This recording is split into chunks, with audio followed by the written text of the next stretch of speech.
night one of our queer comedy festival. We are so happy you guys are here for this special night. Thank you so much to Villain Theater for allowing us to exist and be funny in this place. And thank you guys for coming out to support local queer artists. Yes, give it up for yourselves. Yes. My name is Al D, like the supermarket. That's usually the reaction that I get when I compare myself to a discount German store. People look at me and they're like, bitch, you're like Sedanos, okay? Or Presidente or some Bravo shit. But wow, so many lovely faces here. Who do we have here? Are you guys locals? No, where are you from? California. Where in California? Oh, we got more California? Yes. What city? Where are you guys from? Ooh, we have a turf war. I want to see who's going to be the drunkest by the end of the night. They're already winning, you guys. These plastic cups are a little sus. So that's what Gen Z says now. Are you guys Gen Z? You guys look like babies. Can you even drink? We won't ask. So what brings you guys here? Are you guys on vacation? Yes. So the minute they reopened Florida, well, actually we never closed Florida. The minute they reopened California, you guys like flew here and just fucked the pandemic. Yeah, right? Give it up. Are you guys vaccinated? Okay, you kind of like, are you vaccinated? Where's my mask at? Cool. Who else is vaccinated here tonight? Yes, that's how you know it's a science-loving crowd. I do that joke sometimes in like northern Florida and it's like crickets. Like, who's vaccinated? So I'm glad I'm safe here. Who do we have here? I see some familiar faces. Locals, all three of you? Cool. Where are you guys from originally though? Because no one's a local from Florida, right? California? Oh my God. Is this like a whole front row way in California? LA. So, oh, they just got 3 more people for their turf war. So you guys... They're drinking, that's right. I see water and a funky Buddha. All right. You'll get there. A little bit about me. I just turned 30 years old. Thanks. But like turning 30 in the gay world is so hard because we live everything so much faster than straight people, right? It's like dog years. So technically I'm 270 years old and still single. Woo! But dating in South Florida is hard because it is like the sunniest place for the shadiest motherfuckers, right? Right? Yes. Can I get a woo woo? Oh, that sounded so sad. Are you single too? Oh, what? No. Wow. You're just joining my pity party. Are you guys looking for a third? Just kidding. I can't even keep one. I'm not gonna handle 2 of you. I'm good. And I think like gays, we have so many issues that we're dealing with, right? We have like commitment issues, daddy issues, abandonment issues, Republican gays, like just so many gays with issues. The other day I was talking to one of my friends. He's like, I'm just gonna say it. And I was like, okay, what? And he's like, I low-key regret not going to conversion therapy camps. Yeah, because of all the sex I would have had in there. And let me tell you something. At first I was like, oh, but then I was like, He had a point, you guys. And let me tell you something, and I'm sure some of you might agree, depending on your experiences. But sex with a closeted man just hits different. Okay, there's nothing like it. I think it's like they can't accept that they're gay, so they're transferring and fucking the gay into me. Yeah, so I'll be gay enough for the both of us. So every time I sleep with a closeted man, I just get gayer and gayer and gayer until I'm like a gay Godzilla coming to like terrorize straight people and take your boyfriends and your cousins and your husbands. Gay Godzilla, that's a funny porno name, right? Like Gayzilla. They're like, oh, I'm gonna jizzle over Japan, what? Right, because he's Japanese, whatever. But I did go on a date recently. But it was weird. The guy took an issue when he walked into my room and saw my Britney Spears posters. Right? And yes, I am 30. I still have Britney posters. Fuck you if you're judging. Free Britney. Okay, can I get a free Britney? Oh, I love the chant. Free Britney. Yes. And it was just funny to me. I'm like, you're taking an issue with like a poster like of Britney Spears. Like, what are you gonna do?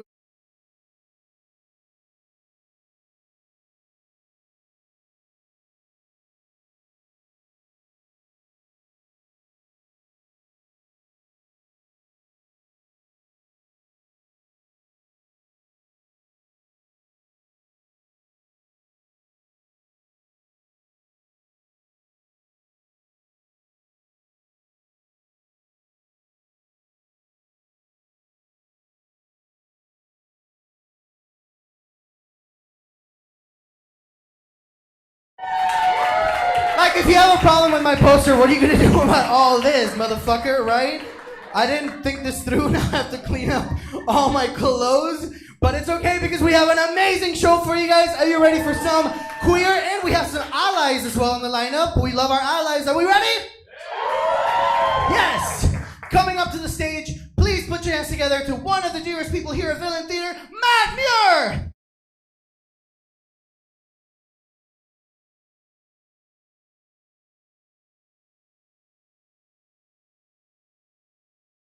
Give it up for Publix like the supermarket. So good. That outfit, phenomenal. How is everyone doing tonight? I like the energy. That's the wrong answer, but I like the energy. In this house, when a comedian asks you how you guys are doing, the response is in 3 parts. 1, thank you so much for asking. Let's hear it. How you guys doing? Thank you so much for asking. Very good. Second part, we're doing all right. How are you doing? All right, so let's try that again, right? Hey everybody, how's everybody doing? That's pretty good. A little mix, but you guys will have a little bit more practice throughout the night, so that's pretty good. I'm doing all right. I'm doing pretty good. Thank you for asking. It's Pride, which is always very exciting. I myself am a pansexual, straight passing, hetero passing male who's dating, a girl. So I'm like the incognito tab of sexuality, which is always fun, and it always makes me feel a little out of place during Pride specifically. Just being like a pansexual alone is a little precarious, because quite frankly, it's a hard one to explain to people. Whenever you say, "Oh, what do you identify? Oh, I identify as this," you always have to go into an explanation. Sometimes it's just easier saying, "Oh yeah, I'm bi," right? I don't like bi so much because it further enforces the gender binary, which is not something I necessarily believe in. Any bis in the audience? Probably I should have started with that. Anybody out there identifying? Okay, so we got one. That's good. Keep enforcing that gender binary. You're doing the Lord's work. Congratulations. So it's always a little precarious. But I mean, outside of that, the world is weird, right? Or we're just getting back to socializing, which is an odd feeling, an odd sensation. Thank you guys for supporting live theater, by the way. Phenomenal. Give it up for yourselves. Just this last weekend, I went to go watch a movie, which is something I hadn't done in over a year. I would go to the movies like every weekend, every other weekend, all the time. I enjoy it. I was raised on it. I went to go see Cruella. Anybody seen that movie?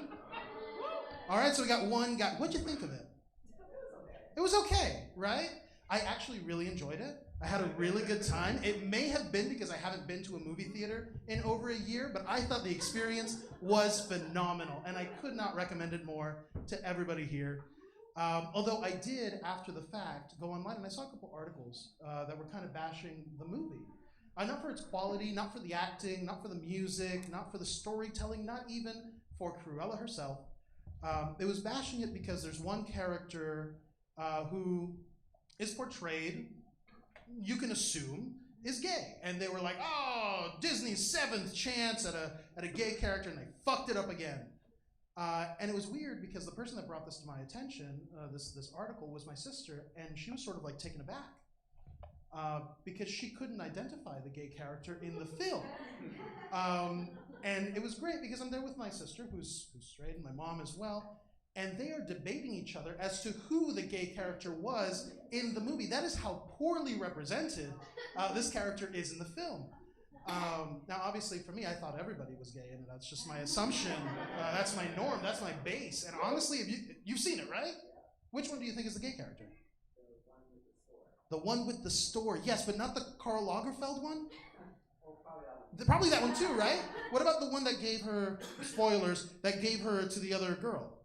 Right, there you go. There's a whole bunch. I thought it was well represented. Really, it filled out. It was very lovely. But yeah, I mean, sexuality is like a weird thing, right? That's a nice segue. Yeah, it's a weird thing. What are you gonna do? It's nice because we have a lot of options now, which is enjoyable. I don't know if you guys remember. Well, let me see. No, you're all very young. Back in the 90s, for the most part, you guys are very young, and maybe the senior folks in the audience might be able to get this as well. Back in the 90s, in the late 90s and early 2000s, we didn't have really too much of an awareness of like pansexuality or demisexuality or omnisexuality. It was gay or straight. That's what you got. That was it. It was kind of like, maybe some of you remember this, when kids at school would ask, do you like rock or rap? Like those were the only options that existed. I remember in middle school they asked me, I'm like drinking at the water fountain, and they're like, oh, are you a rocker or are you a rapper? I didn't know what to say. I answered honestly. I was like, I like musicals, and they beat me up for being gay. So it was a win all around. So that was fun. That was good times. But now we have so many options, and the same is true for just about everything, which is lovely. We have bubblegum pop. Ooh. Like, why not? All types of multiple flavors. But yeah, as for like me, myself, and I enjoy a full scope of things. I'm not a chocolate or vanilla guy. I enjoy the occasional pistachio. It's a nice rocky road every once in a while. Why not? Right? It's a good time. What are you going to do? Well, in general, I've also noticed, and I couldn't help but notice, that there aren't really that many self-identifying pansexuals. Any pansexuals here? Okay, we got one. And you're backstage, but I'm gonna talk out this way, and just imagine I'm talking to you. We got a lot of work to do. As far as representation. The Cruella film, filled with gays. That's great, phenomenal. But not a single pansexual person in the bunch. That's hurtful, that hurts. I don't look on TV and see myself represented. I don't see media and see myself represented. So we gotta do something about that. I don't know what that something is, but when I figure it out, I'll let you guys know. Well, thank you so much, guys. You guys have a great night. But before I go, how are you guys doing tonight?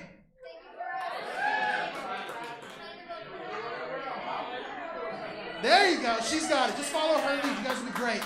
Thank you so much. You guys have a great night.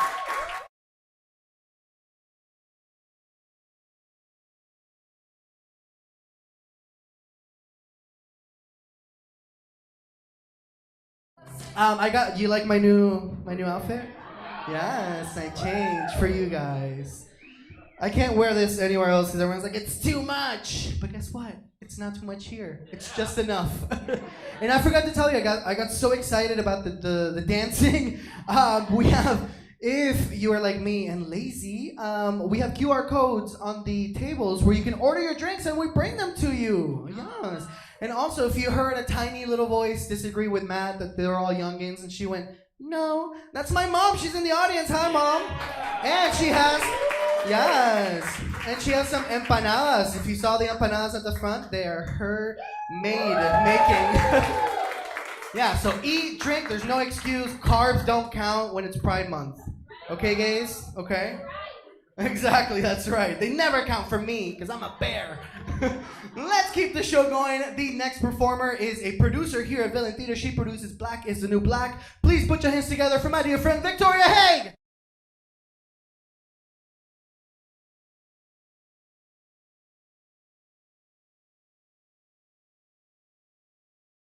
Hello, everyone.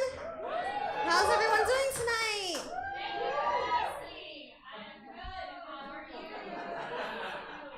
Okay. Thanks for coming out. My name is Victoria. Any office workers in here? Woo! Have you ever worked for a husband and wife? No? You're lucky. You have. Okay, so you know how sucky it is. For those of you who haven't, it's pretty much the worst experience you can think of, working in an office with a husband and wife. My last job, I used to work for a doctor. He was the husband, and his wife was the administrative assistant, which meant she would take his bullshit and suck his dick. I assume, because that's what married couples do who are unhappy, right? Her station used to be in the front of the office, and they moved her to the back because She was just a joy, such a joy to be around. Not, but yeah. So every day I would come in and I would hear them, do their married couple talk. Oh, why does this printout look like this? Why is the toner so low? Well, you forgot to order the toner just like you forgot our anniversary. Meanwhile, I'm there becoming the Usain Bolt of courier coffee making, right? I'm there like, oh, fuck, oh, I don't want to hear mom and dad argue. Like, that's weird. Victoria, what's wrong with you? Nothing, I'll be out of your hair. I can't count how many times I walked into the break room to see her cry. Like, it's sad. It is really sad. I'm just trying to enjoy a cup of coffee, right? Why can't she cry in the parking lot like everybody else? Like, right? I couldn't be that doctor's wife. I couldn't. I would roast him. I would make him cry. Oh, why does this report look like this? What, is the toner low? Yeah, just like your libido. Get it, girls? He would not like me. I would be at the mall shopping every day for my anniversary present. But yeah, I don't work in that office anymore, thank God. Woo! I'm actually an entrepreneur. Any entrepreneurs here? No? Okay, it's fine. I'm gonna put you onto something, okay? My new entrepreneurial adventure. I just started an OnlyFans.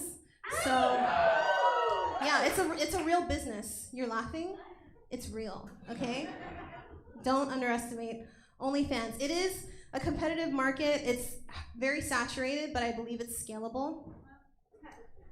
It just takes a lot of hard work. I have to strategically market my assets, but I'll get there eventually. A lot of people, they underestimate how much money you can actually make on there. And you have things like Pornhub and Xvideos, right? What are some other porn websites? You in the back. What is it? RedTube, right? And the production is great. These girls are stacked, big boobs, 8-pack, fat ass. But are there cats meowing in the background? No, okay? I am a real person. I am a small business, okay? Just like Marie's empanadas, right? You need to support us. Exactly, thank you, exactly. I don't know where you are. Oh, you're right here. Okay, oh, you're here, okay. No, but it's, sometimes the job isn't so great, I'll be honest with you. I used to hate dick pics, but now I welcome them with open cash apps. I'm like, yes, send them to me. I need to be on HDTV. I flip dick pics, that's what I do. I flip them. Guys will literally inbox me with pictures of their cocks, and I will rate them for $8. It's fucking great, okay? I am 250 dick pics away from paying my mortgage next month. So, but I'm on target, right? It's only the 4th of June, so it's promising. I have an entire purse full of Forever 21 panties. How much do they cost? Like $2, right? Right? They're actually worth $20 because they have me all over them, okay? I've made an 80% profit margin, all because it has my juice on them, okay? That's fucking great business. My dad would be so proud of me. He really would. It's fucking awesome. But aside from that, I do have a lot of different subscribers from different places. In India, I have this guy, he'll pay me $40 to watch me shower. And I don't know if it's because he likes to watch me or like to watch the water just wasting. like what is it, All kinds of things you can think of. It's not nearly as sexual as you think, okay? But, I work, my day job, I work as a nurse. And I don't think there's anything more gratifying than waking up to a notification that user 84529 just purchased a $15 30-second video of me masturbating. Here I've been doing this shit for free all my life, okay? Do you understand? Do you understand? No? You do. So you're gonna get on OnlyFans tonight and sign up? There's a market for all of you guys, okay? Guy with backwards hat, Just keep your Lakers jersey on, you got this. What do we got over here? Are you guys together? No? But on camera you can be. Right? You should look into it. I'm serious. Anyway, you guys have been great. A great audience. You guys are so beautiful. Thank you again for coming out tonight. Follow me online on Instagram at UnrulyVicky. Subscribe to my OnlyFans. Just kidding. Thank you and have a good night.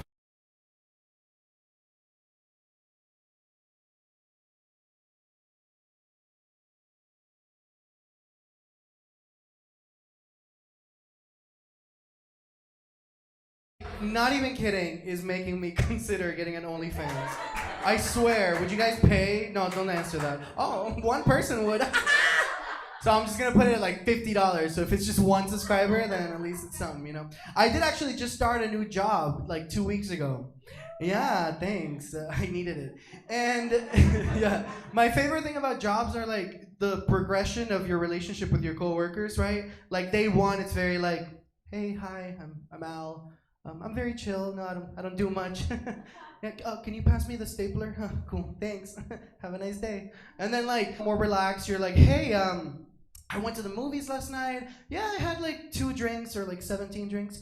Yeah, nothing crazy. Got home by like 10:30, but the movie was good. And then by like day 60, you're like, oh my God. And then I did coke off his butt while 2 guys were like DPing me at the same time. And then we killed my mother-in-law and we had to bury her in the backyard. But anyways, how was your weekend? That's my favorite thing about, maybe it's just me oversharing after a certain time, right? Everything you hear here is true that I say. California's like, whoa, what the fuck? Just kidding. How you guys doing? Who's winning? Oh, there's, Santa, what was it? Sure, Santa Barbara is winning, you guys. But now, please welcome our next performer. She is grand, she is beautiful, she is the prom queen. Put your hands together for Santiaga!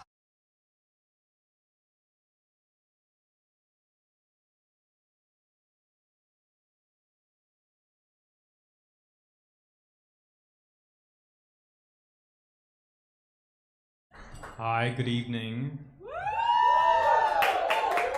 Thank you, Al. Thank you, Villain Theater, for hosting Pride. Hi, my name is Santiaga and I'm an alcoholic. Thank you. Also, hi, my name is Santiaga and I'm a sex and love addict. Thank you.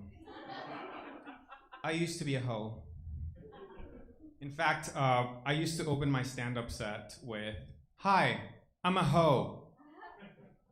I'm such a hoe that my coronavirus test came back positive for chlamydia. I no longer think that's very funny.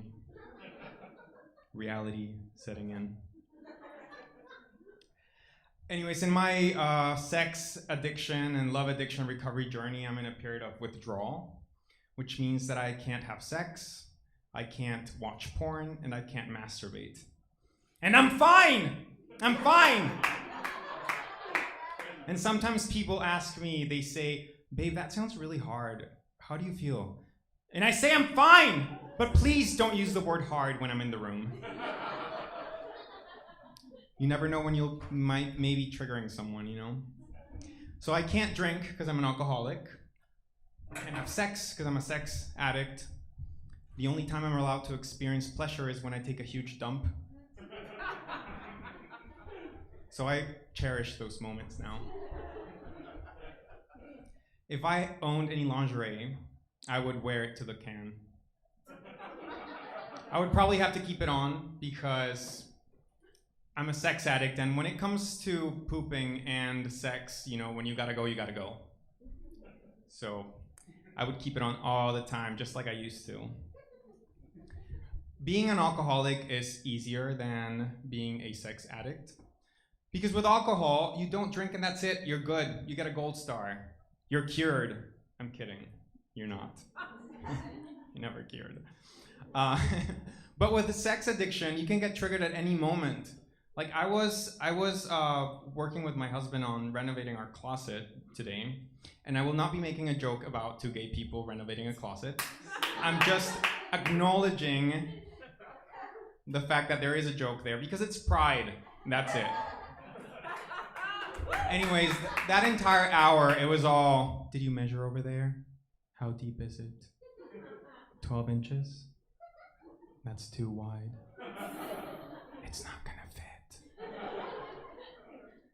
And David said, should we get metal shelves or wood shelves? And I said, make them leather! And he said, IKEA doesn't sell leather. Make them leather!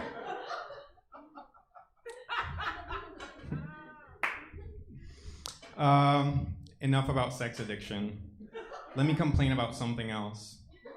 Alcoholism. Back when I was drinking a lot, I used to drink a whole glass of vodka with my breakfast. It was great. And it would not have been a problem had I been Russian, I think. But I'm Mexican. And I was not drinking tequila. That's a thought. Anyways, so I would have like Pop-Tarts and vodka, or a Hot Pocket and vodka. And I realized that my breakfast habit was probably bad for me, so I decided to switch it up, and I decided to have a grapefruit and vodka. So I had my grapefruit, I had my vodka, and 5 minutes later, I was throwing it all up on the toilet. Everything came out, the grapefruit, the vodka, corn. I didn't even eat corn. How unfair is life? Anyways, that morning, I made a decision. I said, Santiaga, you will never, ever have grapefruit for breakfast again. Never. It's just not good for you. I'm telling you, addiction, that's really what I said to myself. Addictions fuck with your head. Speaking of head, pride. Let's move on to gayer subjects. But don't ignore the dark side of life. It's just as important. Okay? We're not whole people, we're not entire people unless we're looking at the yin and the yang. The up and the down, the tops and the bottoms. There we go. Okay. Anyways, this week I'm very proud of myself because someone saw my asshole and not in a sexy way. Yes, I got laser hair removal this week. Thank you. Thank you. I know I can't show it off, but I did it for myself. I did it because it's pride. It's very Miami to get laser hair removal, okay? That's gay culture for you, okay? Gay culture is not wanting to leave your house in a tank top because your arms are too skinny, while you're on your way to pull your pants down in front of a stranger so that they can laser your butt hair off. That's gay culture, okay? Oh no, don't look at my arms, they're too skinny. Spread my butt cheeks, make me pretty. That's gay culture. Don't let anyone tell you any different. So when I was on the laser hair removal table, I realized that I was getting very candid with the technician, and that the closer she got to my butt area, the darker my secrets were. So when she was working on my armpits, I was like, look at how smooth. She was working on my armpits, and I was like, oh, I do adult gymnastics. I want to get more flexible. Then she started working up my leg, and I was like, I'm a sex and love addict. And then she spread my butt cheeks, and I yelled, I can suck my own dick! So needless to say, I will not be going back. Next time you see me, I'll be a bearded queen. Thank you, that's my time. My name is Santiaga. Enjoy Pride.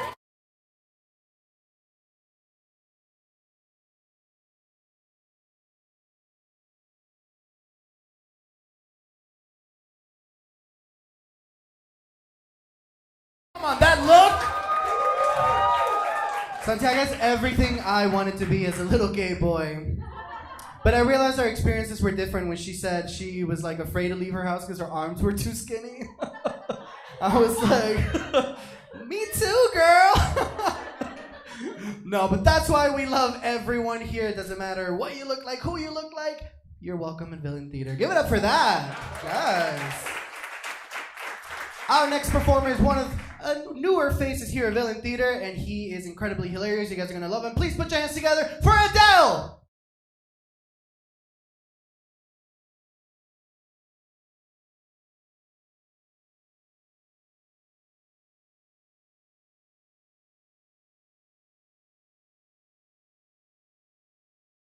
Give it up for your host, Al D, and for Villain Theater, please. Yes. You just experienced Arabic twerking. That's how it goes. I can teach you later. So, my name is Adele, like the British singer. The truth, actually, is that's not how you pronounce my name, because I'm not British, obviously. My parents are Arabs. I was born in France, and my mom is from Morocco. Any Arab in the room? No, of course not. But in Arabic, my name is not pronounced Adele. It's actually pronounced Adil. It's not as cute, right? And that's why I go by Adele, because I believe the name Adele opens room for opportunities. Right? Adele opens a room at the airport TSA. And I've been there. I'm a frequent flyer. They wait for me like, this way, sir. Like, the singer Adele, she can sell out the American Airlines Arena. Adele, he can clear out the American Airlines Arena very quick. Something happened with Arab in America. I don't know, like maybe about 20 years ago. Right? You remember? It's true. Something happened and now people are scared. Like, we went from Aladdin to Bin Laden? Yeah, we didn't need him. We were happy with Aladdin. And I'm proud to be an Arab French man. And thank you. Thank you. It's Pride Month, and I can even more say that I'm prouder to be an Arab French gay man. Thank you. Thanks. It took me some time, to be honest, to think that Arab and gay can belong together. Because I come from a very traditional family. My mom is what I like to define as the MMM, Moroccan Muslim mother. Very traditional. And when I came out to her, it took me 33 years to come out to her. And when I came out to her, she said something interesting. She looked in my eyes and she said,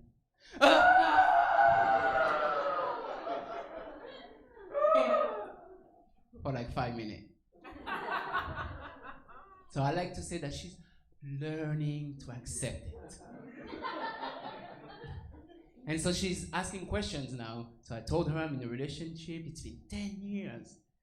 And recently she said, in the relationship, are you the woman?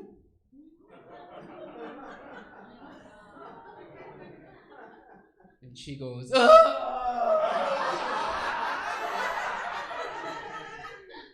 10 minutes this time. I love her. She really wants to accept it, but it's tough for her because she was raised as a Muslim mother in a very traditional culture. And I think the best way to explain it is if I bring her on stage. So she's backstage. She's a little shy, so whenever she comes out, give her a big round of applause. And I'm gonna bring her. Mom? Mom? Get ready. So you go there. And you just tell them about my coming out, as you said at home, okay? Awesome.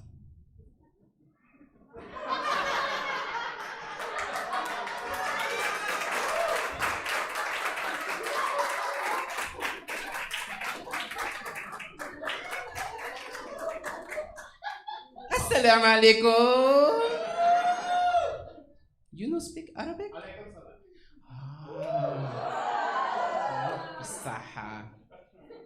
He's right. In my country, when somebody say Assalamu alaikum, you answer Alaikum salam. You wanna try? Let's do it. Repeat after me, everybody. Alaikum salam. Assalamu alaikum. Woo! Very good. You are all Muslim now. Of course.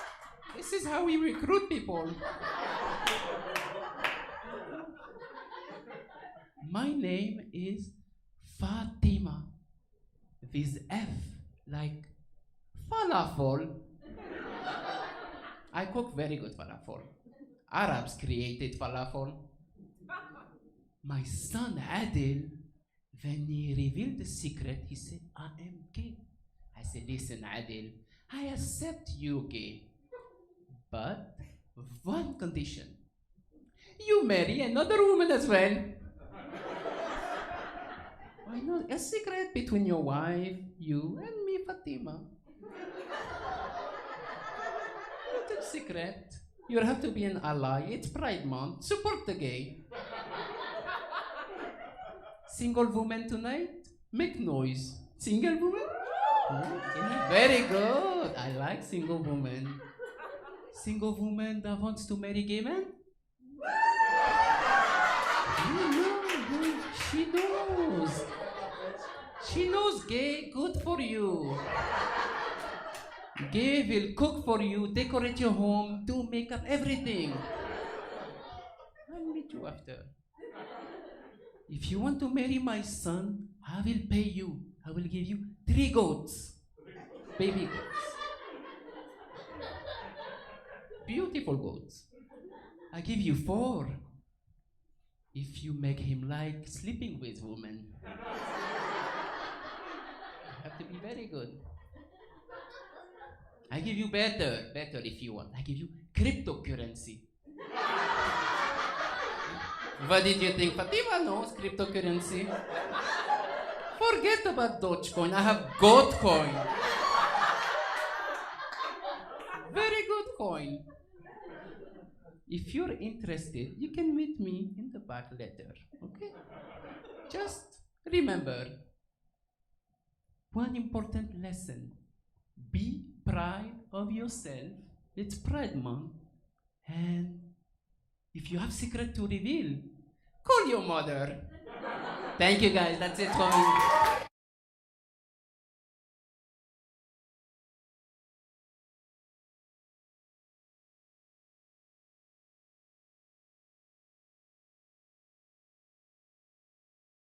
Bet you've never seen that, California, right? All of you, actually. I should talk to all of you. That was amazing. Are we having a good time? Yes, we have so much show left for you guys. And we're leading up to our headliner, Tarek Turjman, who's excited for yes. And right after, you can catch him and me in Tonight with Tarek. You guys are all welcome to stay for free. Yes, extra show. Our next comedian here, she's also a producer here at Villain Theater and one of the people that inspired me to pursue stand-up. So please put your hands together to one of the fiercest allies, Anastasia Pavlinkskaya!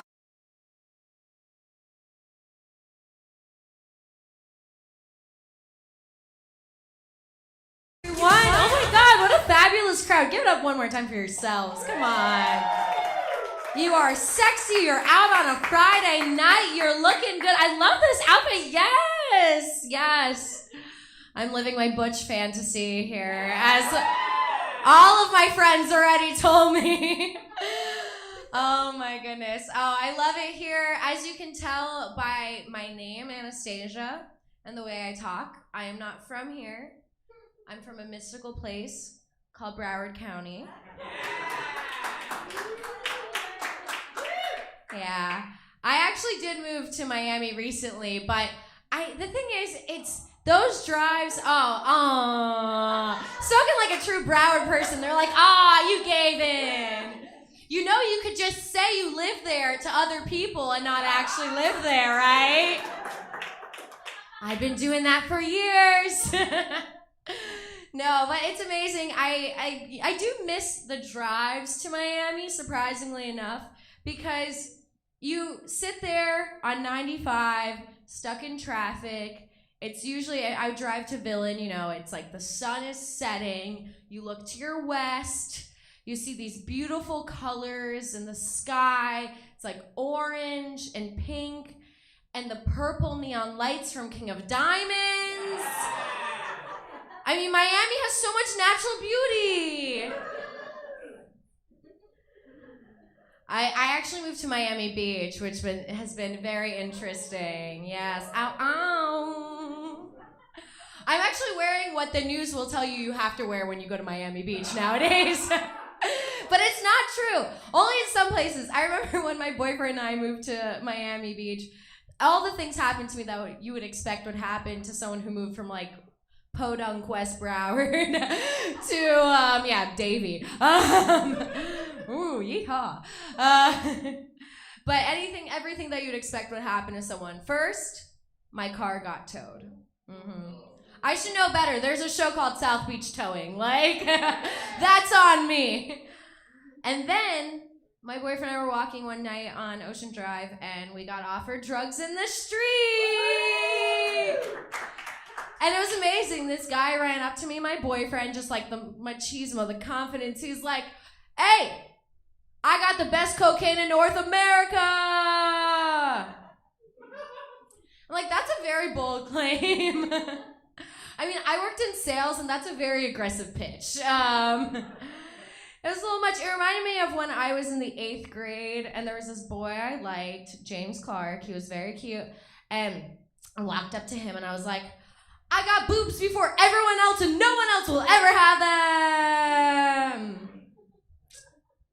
You know, there's levels to this kind of stuff. You have to sell yourself accurately, is what I'm saying. But I also love Miami Beach because it's very gay. Yes, happy Pride. It's amazing. Everyone's gay and nice, and it's. One day I was driving on one of those. I was riding on a city bike, and I'm riding on my city bike, and my purse is hanging out of the city bike basket. I'm like, you know what? I should fix my purse because someone's just gonna snatch this up. I mean, I'm this little girl from Broward County. Like, some city person's gonna snatch my purse out of my city bike.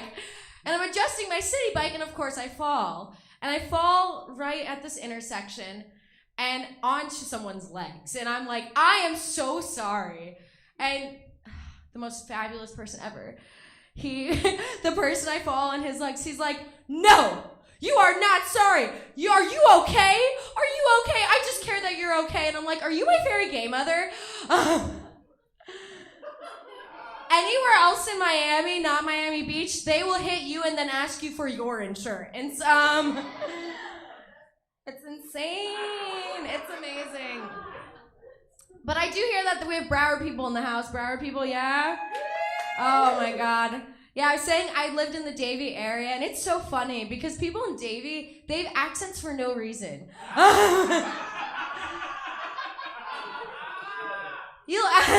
Sorry. But you'll ask people, and you're like, "Why do you have a southern accent?" And they're like, "Because the horses."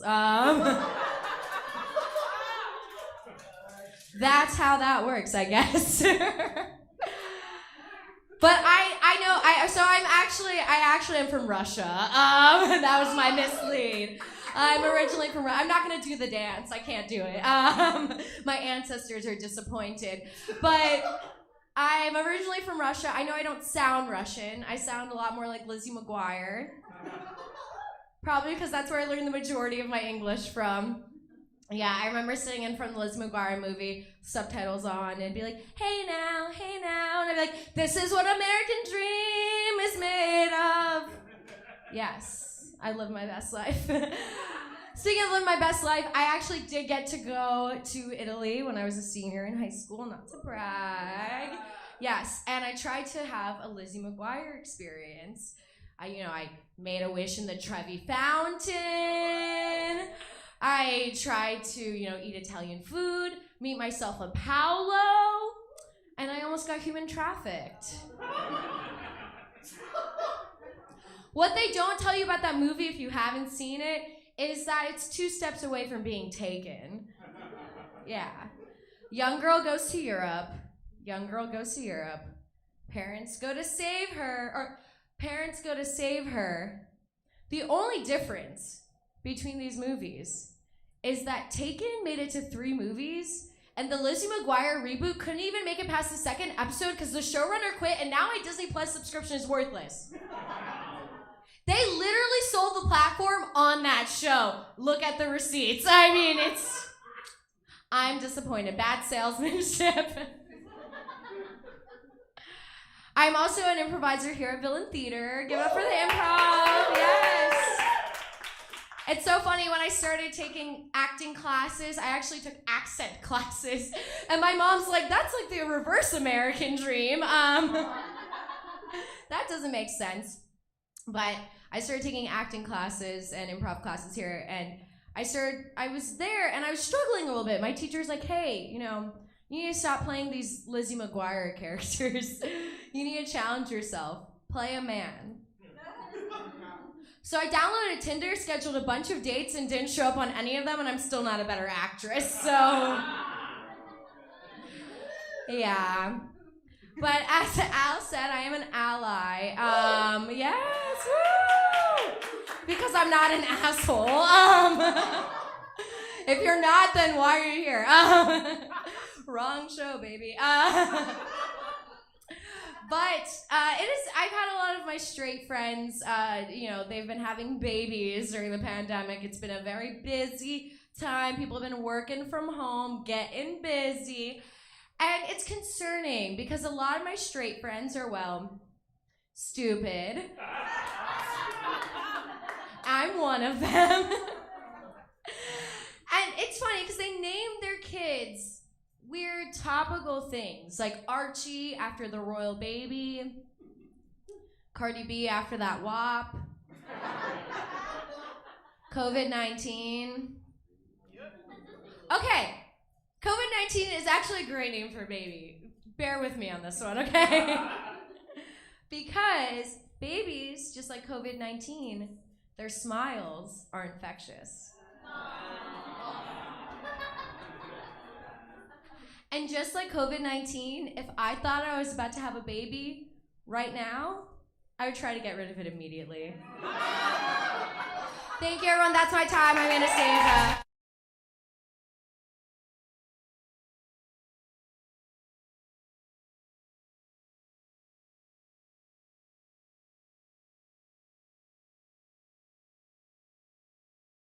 I had to get a refill. Who's drinking tonight?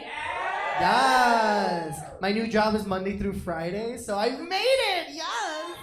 I used to get so wasted here and then go to work the next day. Yeah, it was terrible. I want to do a feel for the room. Where are my gays at? Queers. Where are the straights at? I'm kidding. We love you straights. You guys keep giving birth to gay people, so... Wait, you guys didn't cheer for either. What's going on here? Straight? Are they a double date? Oh, that's so cute. Breeders! Yes!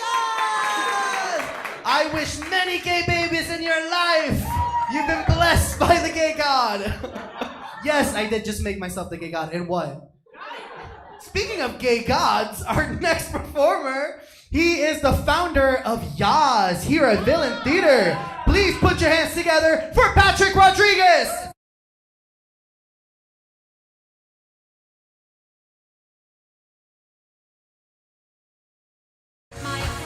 Who knows that fucking musical that just played?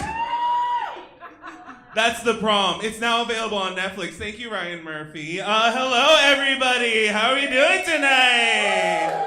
Oh, my God. Thank you, Al D. Al D, like the supermarket. Yeah. Just like the supermarket, it only costs $0.25 to enter. You know what I mean? Don't worry. You get your quarter back. Mess inside, though. It really is.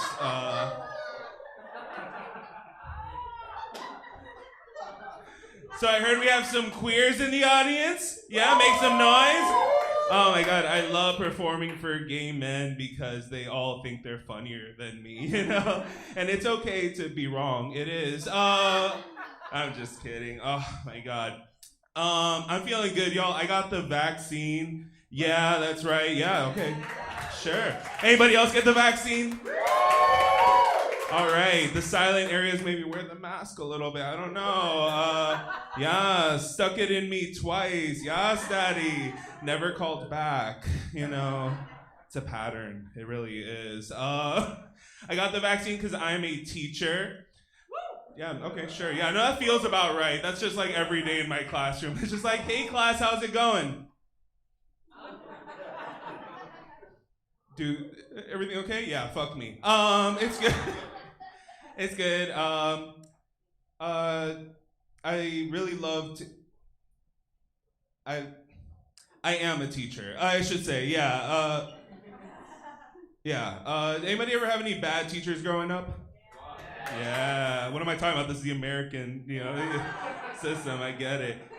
I heard a particularly loud yeah from over this way. Hello. Oh my God. What is?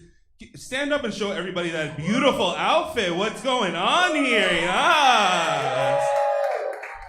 You may have had a bad teacher, but somebody taught you right. That's right. Who is that bad teacher for you? Do you remember her name or experience? You want to share with the rest of the class? No? I'm sorry, what's your name? Tiffany. Everybody, yes, absolutely. Yes, Tiffany. Breakfast at her house. I'm so sorry. I didn't mean it came out. It's gay vomit. Yes, exactly. Did you have you said you had a bad teacher growing up? Who's that teacher? Plenty of bad teachers. Is there one that comes to mind? What's their name? Miss Tanks. Oh, you guys went to the same school? Tanksley. What did they teach? Language arts, English, right? Oh, I get it. Well, of course, you had a shit teacher. Yeah, I get it. What did they do that was so bad? She braided my hair, but then would bully me after. She braided your hair and then she would bully you afterwards? Yeah, she'd call me a ditz. And she was like, Why are you such a ditz? Jesus fucking Christ. Fuck this lady. Wherever she is, fuck you. I don't know, but oh my God. Okay, but real question, were you ditzy? I was quiet because I didn't want to get in trouble because I talk too much. Yeah. All right. Well, fuck that teacher. Thank you so much for sharing. Yeah. This is a safe space, everybody. You can share your stories. Absolutely. I got the, what do you got? I really do think kids are great for Instagram. I do. Otherwise, they're kind of shit. And do we have any parents in the house? Yeah. How old are your kids? 22 and 19, so you're done. That's how you're here on a Friday night, right? Yeah, absolutely. Oh my God. But yeah, I am not a parent myself, but I am an uncle, not to brag or anything, it's not a big deal. My siblings have had successful relationships, whatever, it's not, whatever. Meanwhile, I've been out as gay for 12 years now, and I technically have had more boyfriends than girlfriends at this point. Thank you for that pity. Yum, yum, yum. It's how I keep my fucking figure. Yeah. It's how I stay in shape. Ball is a shape, right? I don't know. But I have 3 nephews now. Yeah, my siblings, they're pumping them out.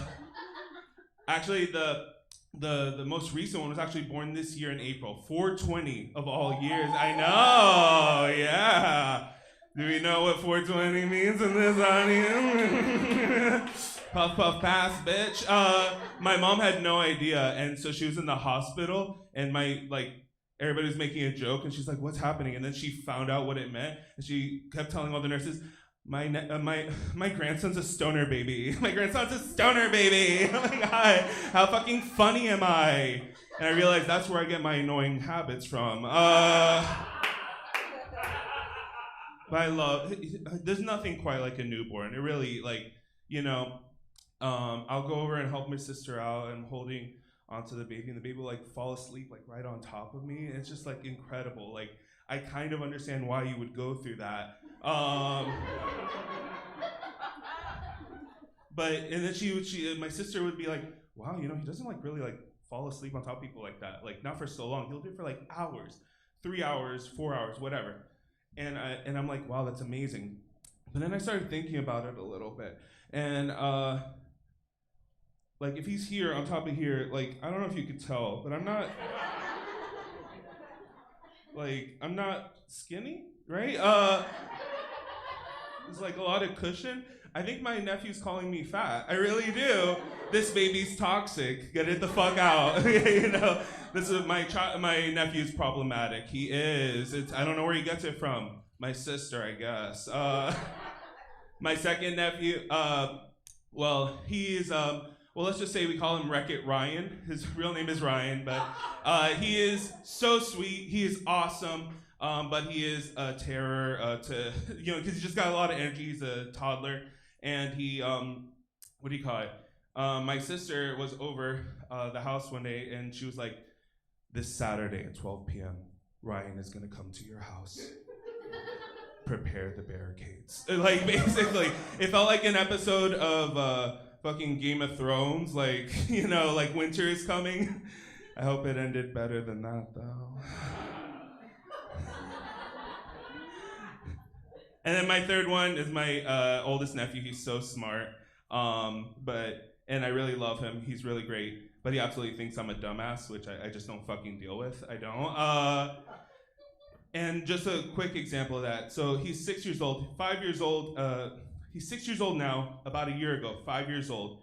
He was having a conversation with me, and he said the following words. I honestly don't remember what the context was, but he was like, something, something, something, microbial, something, something, something. And I was like, what the fuck did you just say? Did you just say microbial? Did you just say microbial? And because he thinks I'm a dumbass, this was his response. Teo Patrick, microbes are like organisms or little animals, as if I don't know what an organism is either. This little shit is talking down to me like I'm the 5-year-old in the situation, and I start screaming, I know what a microbe is, I know what an organism is. And as you start screaming this at a 5-year-old, the more you scream it, the less it seems like you know what it is, you know what I mean? So it's only hurting me. And then, to be fair, I was only like 80% on microbe, you know? It's just, it's one of those words, yeah, I think I know what it is, but like, give me a dictionary definition, you're like, fuck, I don't know. So long story short, he's now my science tutor, so it's really incredible. All right, you've all been a great audience. Thank you so much for supporting live comedy.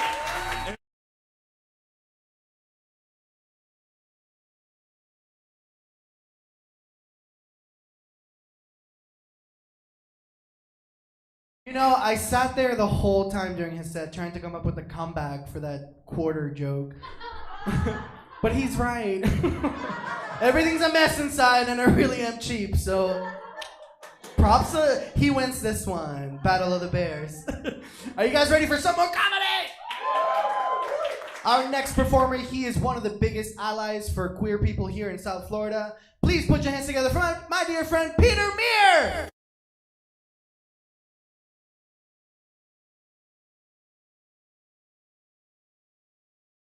All right, thank you all so much. You got a great crowd already. You really are. Give it up for yourselves, everyone. Self-love starts with the self. Sure. My name is Peter Meir. I am the designated straight dude on the lineup, everybody. Yes.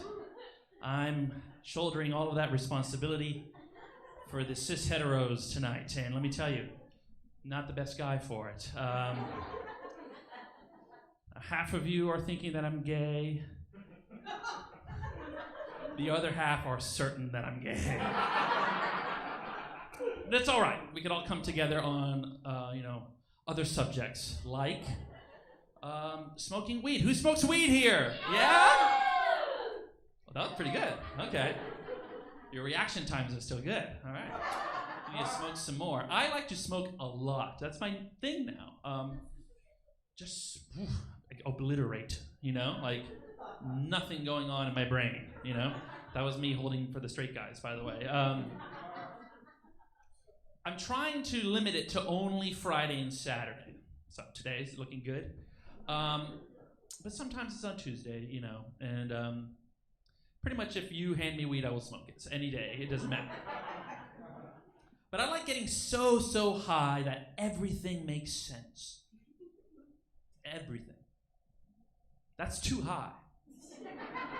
When everything makes sense, like jazz makes sense. You'll be listening to just like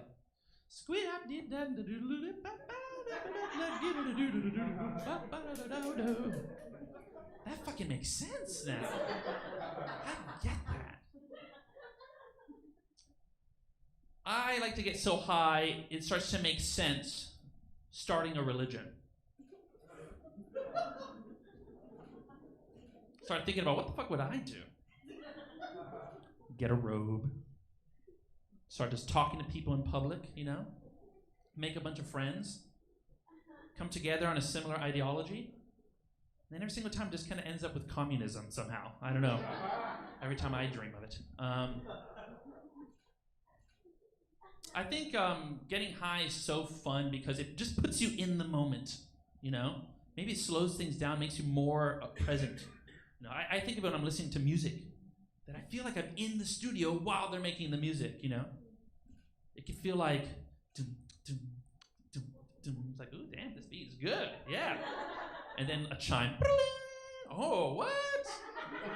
Boom, boom, boom, boom. Whoa! Oh my God! That came out of nowhere. You get to experience it for the first time, and that's where the magic is, you know. I am also a father. That is presented without segue on purpose. Kind of two different things. I like to get high a lot. I'm a father. And being high around your kids is a lot of fun. Responsibly high, okay? Don't call, you know, those people. The people you call. You know, because sometimes when you smoke weed on a Friday night, Saturday morning's still a little bit high. So when you're watching, you know, your Saturday morning cartoons with your 4-year-old daughter, you're really seeing it at the same level. Sesame Street just hits different when you're high. You know, she's learning about compassion and empathy, and I'm thinking, wow, where did my compassion and empathy go? They have celebrities on Sesame Street as well. Bless you. Sometimes it can be kind of jarring when there's a celebrity. You know, you'll have like, you know, Muppet, cartoon, Muppet, Lin-Manuel Miranda? Oh my God, is he a Muppet? That makes sense. So I was watching and Romeo Santos came on an episode. Y'all know Romeo Santos? Yeah? It seems like you kind of do. Yeah, okay, good. He's a beautiful artist, a bachata artist, okay? Has a wonderful falsetto, really high notes, you know, that he can sing. And he's on the episode, and the episode is about Elmo making friends, okay, as they normally are. And Elmo's playing basketball by himself, just like dribbling a ball with little string arm, you know. Elmo's all alone. Elmo doesn't have anyone to play with. And then Romeo Santos shows up. Hey, Elmo. Are you playing basketball by yourself? And Elmo's like, hey, Romeo Santos! Will you play basketball with me?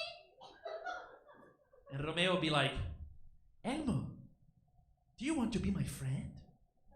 And then, of course, the music just drops. Quiero ser tu amiga. Quiero ser tu amiga. Quiero ser tu amiga. I want to be your friend. And then Elmo jumps in. Quiero ser tu amiga. Quiero ser tu amiga. And then I just look at my daughter, and I'm just crying.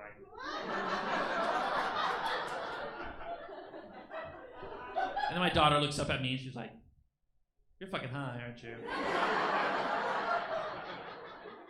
not true. She is beautiful and she doesn't curse yet. She's only 4. I'm waiting until she's 5. Then the F-bombs are coming. Since I like to get high, that means I like to eat a lot of Taco Bell. Y'all do that too? Yeah. Okay, that's the only appropriate time.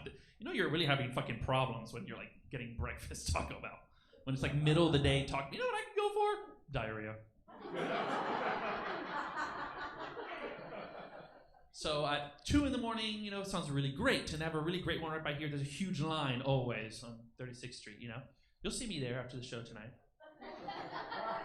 And the important thing about Taco Bell is that when you wait in a really fucking long line, you know, that you've got to check that bag afterwards, right?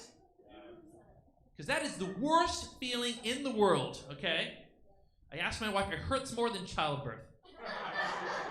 when you get home and you open up that bag and you're like, oh, fuck yeah, I can't wait to get to this crunch wrap. Fuck! They didn't put it in! God damn it! But you can't really complain, right? Because those people make minimum wage. Leave them alone, you monster! They make $7.25 to put food into that bag. They don't need to care. They're not being paid to care, okay? It's on you. Recognize that. So when you get into the line, and you blurt out your order because you're so excited, can I get a crunch wrap, cheese gordita crunch, 2 soft tacos, no lettuce, and no Pepsi? I get drinks at home.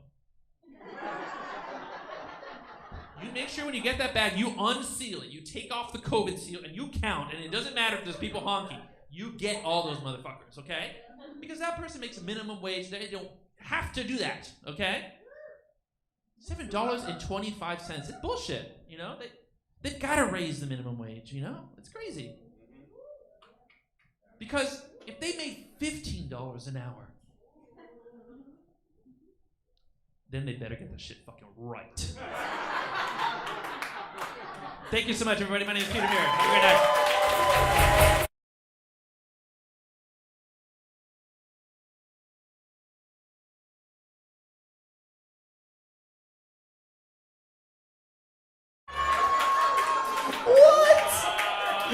That was what the fuck? I'm tripping out right now. That was crazy. Is Elmo here? Elmo, where you at?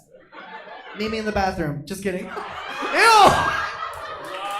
That just came out. I'm sorry. I deserve that. Shame me. Lights off. Show's over. Good night. Okay, if you liked what Peter Muir just did, we are going to be interviewing him tonight on Tonight with Tarek after the show. And he doesn't like to tell people this, but he's actually the owner of the theater. Yeah, so give it up for that. So all of this is possible because of the great mind of Peter Muir and many other people behind him. So we really do appreciate that. Now, we are moving into some featuring people. Yes, we're getting closer to Tarek Turjman. Wait till you see that bitch. But now, please put your hands together for one of my favorite locals here. Please put your hands together for Kidani Kelati.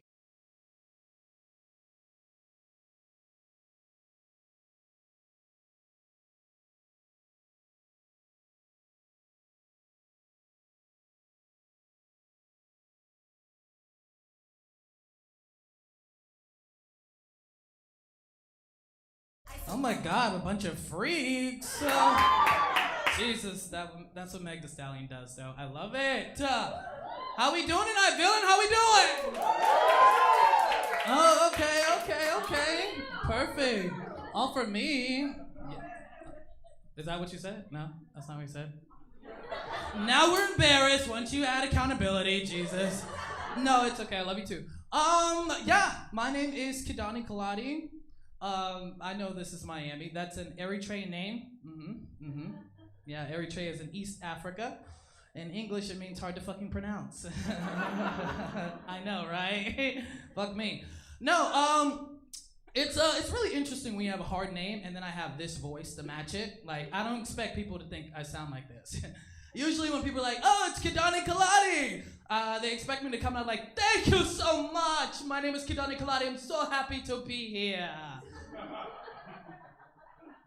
It's my first day in America. So beautiful. All of the people are so beautiful. You are beautiful too, even though you do not like me. But you blow me kisses. I will take it. But I don't sound like that. I sound like this. I suffer from white voice. Yes. I'll give you a second. I have the opposite of what Chet Hanks has. I'll let that simmer in. We've seen him. He's having a white boy summer. Interesting enough. No, when you have white voice like I do, it's a serious condition. Don't laugh. I suffer from stuff like using words like on the contrary. I'll take the latter. Usual stuff like that is what really gets me. But, you like that one? It's for my crush on the end there. No, but what really just bleaches my skin, though? It's gonna be a dark one, Al D. No, I even have like white friends who have the audacity to be like, oh, Kidani, you can't use the N-word. I'm like, why the hell not, Jake?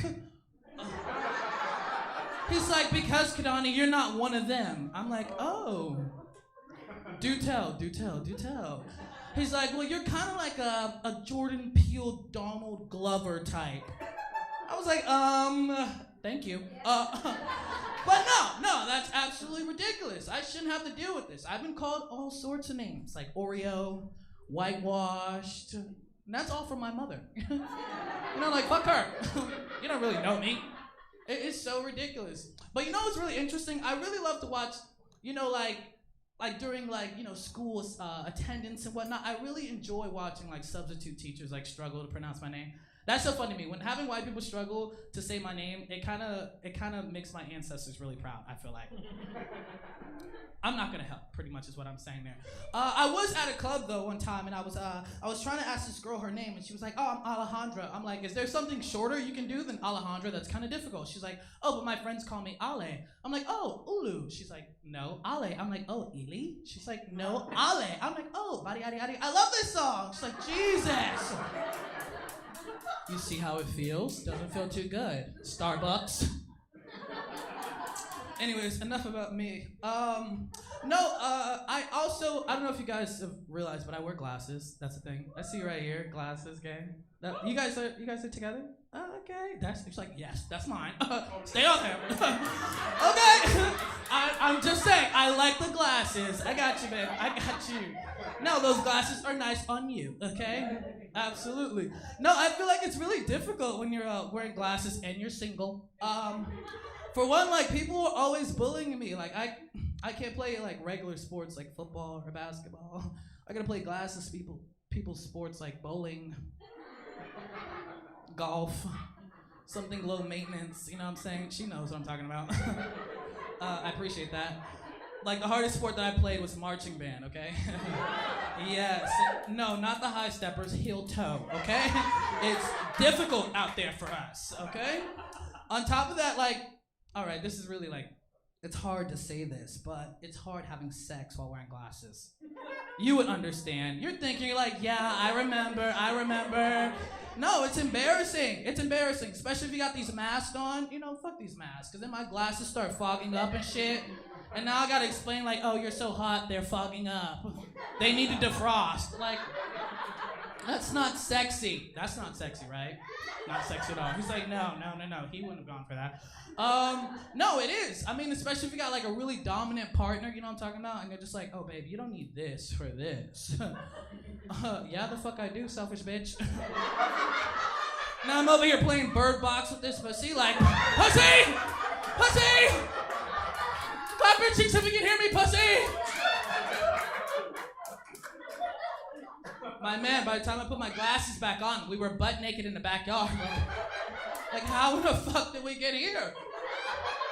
On top of that, they're like, I want you to spit in my mouth. I'm like, you sure? Okay. Oh, my eye! I'm like, oh, I'm so sorry. I couldn't see you. I need my glasses. You guys are fun. I want to get comfortable. Oh, you guys thought that was mine, right?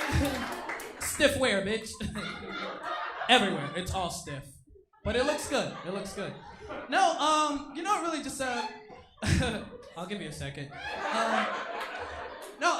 So I know this is an all-queer lineup. I want you to know I'm the bi representation of the night. Make some noise for me. Oh, okay. Just letting you know. Let's see here, any bi men in the audience, make some noise. Yep, that's what I thought. She was like, men. I know, honey, it's understandable. You can't clap and hold your girl's hand at the same time. You're DL, not X-Men. There's a difference. Let's see here, watch this though. Is there bi women in the audience? Bi women? Okay, that's a little better. It's like, how do you say you have bad sex but not say you have bad sex? That's how you do it. I appreciate that. Are you guys like a foursome thing going on here? What is this? Are you guys pansexual? What's the deal here? You're from the streets? Y'all just, we're out here on these streets. You know how Future says it, baby. Play that Meg Thee Stallion. We're out here twerking and throwing dick left and right. That's how we do it. Okay, so I'm like Monday to Wednesday, Thursday to Sunday, and then back again.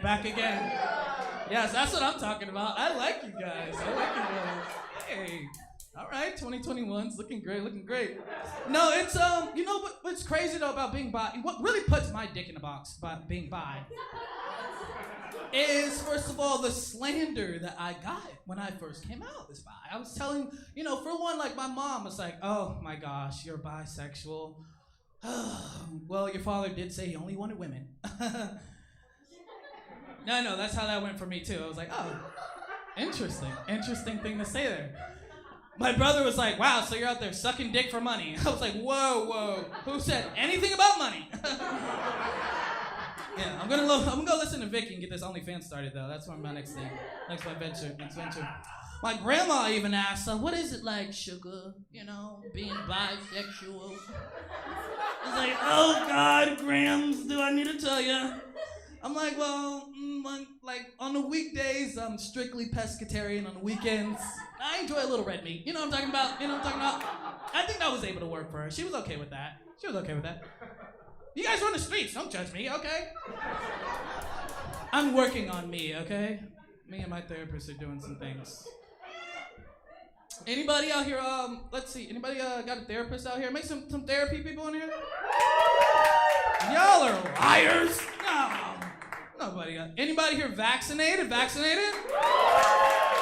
Wow. Yeah, so I recently got vaccinated too. I went with Moderna because I thought Pfizer started with an F and I felt really stupid. So I was like, no, give me Moderna. They were like, you should be really careful though, Kidani. You should just do some research pretty much about like what's in all of these different vaccines. And I'm like, my boy, we're surviving cops, you know, getting shot. I'm surviving, just making it through a pandemic. The last thing I'm worried about is a vaccine, okay? We're gonna keep living this life that I do. Oh, I appreciate that. Absolutely, you got to. But you know what's interesting also for me, so I recently just got a new job. Make some noise for that. Thank you. Yes, I know. I couldn't believe it either. I'm now currently a full-time stay-at-home son. Absolutely, baby. I do the complaining, I do the spending, I do the sleeping. It's a hard job, you know, corporate living. You understand, you know, from the streets. You guys understand. No, that's why I figured at this point now, I think it's about time I settle down and find myself a nice, wholesome sugar mama to settle down with. Amen? Everyone, he wanted to say amen. He's like, I'll wait. No, I feel like, you know, at this point now, I know how to clean pools. You know, I'm a little fit. I'm 25. You know what I'm talking about? I feel like though I should start my own OnlyFans account, right? And for like $12.99 a month, because I have worth, you would get like video footage of me butt naked, covered in Gerber baby food. Yes, exactly. In a high chair. Yeah, with my legs up in a ring pop watching SpongeBob. Listen, weird flex, but I know a couple of cougars in Coral Gables that love that shit. All right? That one's for you, glasses. My name's Kidani Kelati. Thank you so much.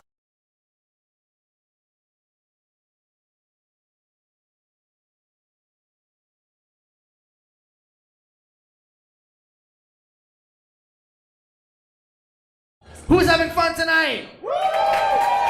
We are almost at the end of this show, but no, don't be sad. We have night 2 of No Fear We're Queer tomorrow night. We have an all-queer femme lineup for the stand-up and Miami Lounge Machine hosted by Janela Santos and Priscilla Blanco, who is spinning the tunes tonight. Give it up for the DJ. Yes, Priscilla.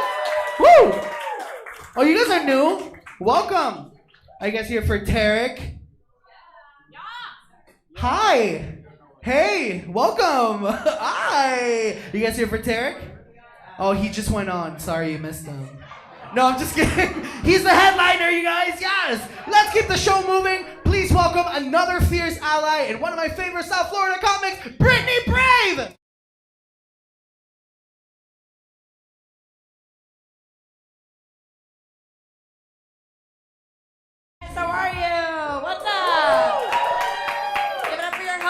the comics you saw tonight. Happy Pride. Hi, come on.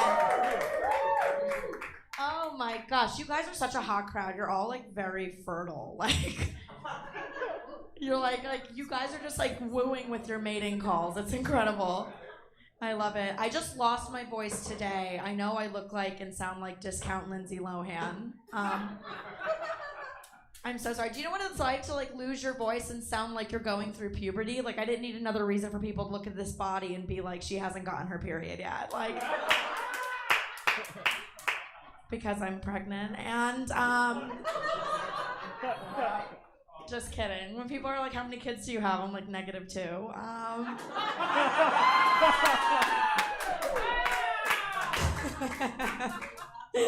The girls are like, yes, and all like the men, the straight men in the room are all like, she likes cum, yeah. Like, that's it. Not yours, daddy. Okay. I'm straight. It's so unfortunate. I think men should be illegal. Can we give it up for that? Straight men should be illegal. They have nothing to be proud of. All the men that I'm dating, like, they're just gonna lead me to become revenge gay by the time I'm 40. Just gonna like eat pussy with purpose, you know, like very angrily. Okay, I'm happy to be here. I'm mentally unwell. I am ovulating. I'm happy to be here. I'm like I'm living at the intersection of horny and sad right now, and join me, why don't you? Okay. That's great. What's happening over here? I love this table. These two tables, I feel like you could put them together and they're the cast of Real World Miami. It's like so fun, like so well dressed and on all the right drugs. That's right. Whatever you have, give it to me. I'll take it. Like, I don't even care. I'll sniff Benadryl. I'm just kidding. I'm actually like really, really bad with drugs. I'm very, very bad. Like the last time I took an edible, I tried to swipe right on a tarot card. I was like, oh, he got a horse and shit. Fuck.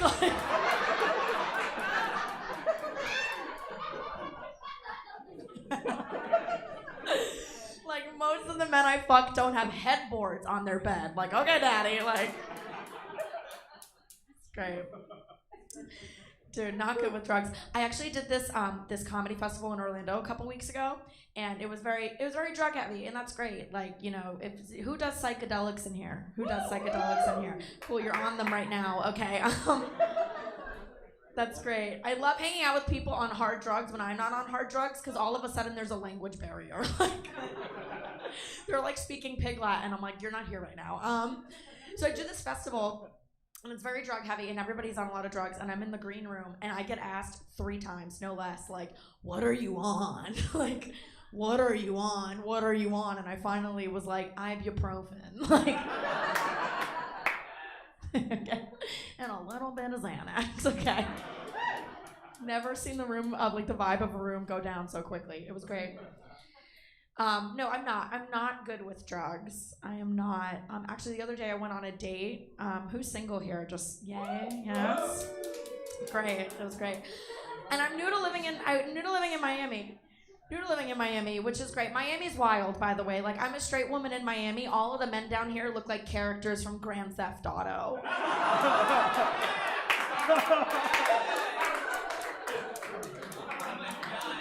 Like, stop. Like, you know, everybody's so dehydrated. Like, it's great. It's unreal. So I'm on this date, and it's like going okay. It's a little awkward, and it's a dinner date. And all of a sudden, halfway through the dinner date, he looks up at me and he's like, you wanna go to the bathroom and take a key bump? And I was like, oh, did you just offer me cocaine? Is that how you handled a lull in conversation? Drugs, you know? So I did it because I'm not stupid, and not getting love out of it, so we will get high. What's up? Okay. That's great. I can do coke. You're looking at me right now, ma'am, like you're on it right now. Maybe, I don't know. And I feel like every time I do coke, I just feel like I'm taking Rainbow Road on Mario Kart. Like, like.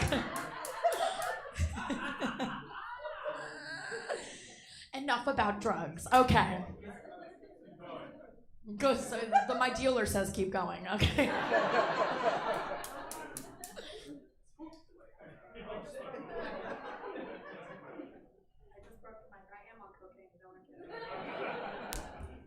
Oh my God, we're back. Are you there, God? It's me, Brittany.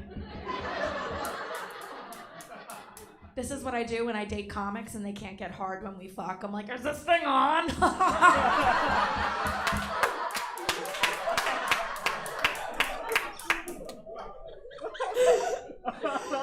Oh my God. So great. Or I like to psych them out. Like if I don't come, I'm like, you brought open mic energy tonight. I'm stepping up.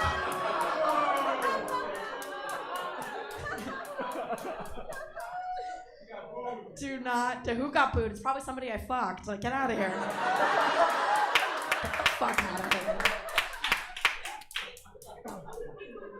Fucking get out of here. This last comic I fucked like 5 minutes after sex, he was like, I just wrote this new bit. I was like, let the cum dry before we talk jokes.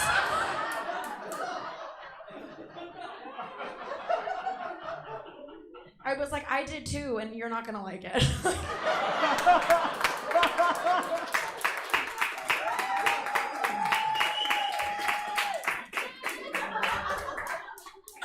I'm funnier than him. Okay, it's just subjective. That's it. It's fun. I try to date non-comics, but that's also like very hard because I don't know if you know this, but people treat female comedians like a novelty. Like, you know, like you're like, I'm a comedian, and people are like, wow, you know. Like I go on dates with non-comics and I'm like, I'm a comedian, and then these guys always 9 times out of 10 are like, stand up, that's pretty cool. I tried that once and it went all right. And I'm like, I tried anal once. I'm not making a whole career out of that, Chad. Go back to finance, asshole. I'm losing my voice more and more by the moment. Like, I just sound like I'm going through puberty. It's great. I'm like, I'm a real boy. Okay. I'm just kidding. If I were a fairy tale, I would be like the little engine that can't even. Yes. I tweeted that 2 years ago. I've been waiting to use it on stage. Thank you, villain. Yes. Nice. And it did lukewarm. Okay. Who dropped their drink? Who's drunk? Who's drunk? Who's drunk? Clap it up if you're drunk. Clap it up if you're drunk. No? Really? You're not drunk? What are you, straight edge? Not my fucking crowd. Get out of here.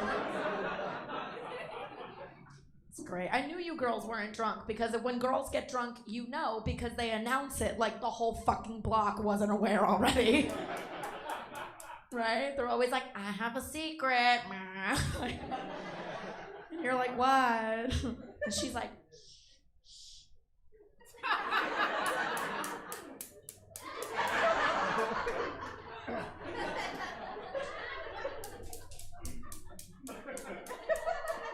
I'm drunk. And you're like, I know, you literally just yelled your social security number at the bartender. It's great. It's great. Drunk girls are amazing. They really, really are. I bonded with women on girls' nights out. It's like we go and we like party in the street, and I yell Pinot and they yell Grigio. And it's like, and I'm like, that's the drunk bitch's Marco Polo. What's up? You know? Then you gotta go on that like adult scavenger hunt the next day with your girlfriends. You're like, what the fuck did I do last night, right? But you're not looking for berries or treasure. You're looking for like your car, like your debit card, all of your morals, shit like that, you know? All right, I'm gonna close strong.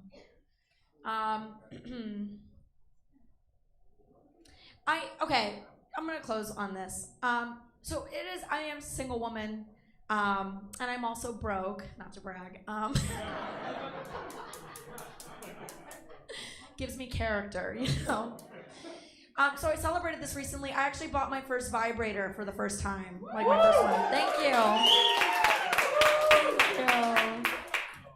The girlies always cheer, and then the boys are always like, these robots are taking our jobs. It is what it is, you know? So I did it. I was in like quarantine. I was like, I was masturbating very silently and sticking around for the endings in porn. Like, don't do that. And so I was like, I need help. I need a robot. And I go to buy it. And I don't know if you ever like, this is like an empowering moment, right? Like, it's like your first vibrator. Like, I felt like sexy, strong. I was like, this is great. Like, all my friends have had them. Like, I've used them. No, I'm kidding. So I go to buy it. I walk up to the counter. I know exactly what I want. I bought literally a tiny transformer. Like, this thing connects to Bluetooth and has legs. It's amazing. It's a Roomba. It cleans my carpet. You know what I mean?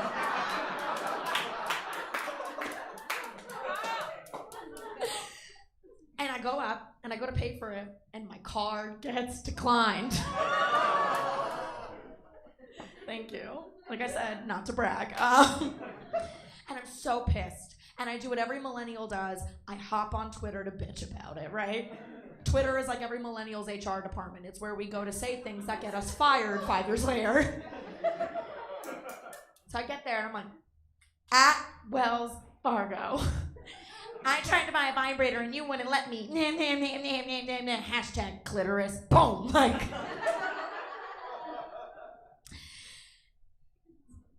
And they got back to me. Publicly, as well, publicly. And I don't know if I was feeling sensitive or what was happening, but I thought their choice of words was very interesting. They were like, at Brittany Brave, we're sorry to hear you're so dissatisfied.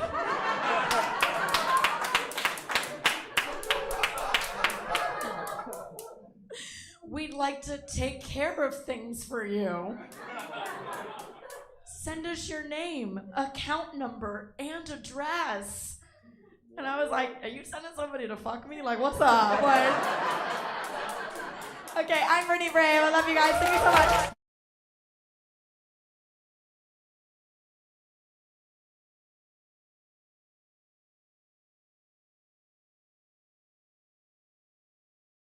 Can I get a yas? Oh wow! Can I get a yas? Awesome! Have you guys had a good night? No, yas. I just taught you guys. You must be straight. Are we ready for the moment we've all been waiting for? I'm just gonna say this one person's name, and I want to hear their reaction because I know a lot of people just came in. Tarek. There they are. Okay, well, please put your hands together for the hilarious, your headliner, Tarek Turjman!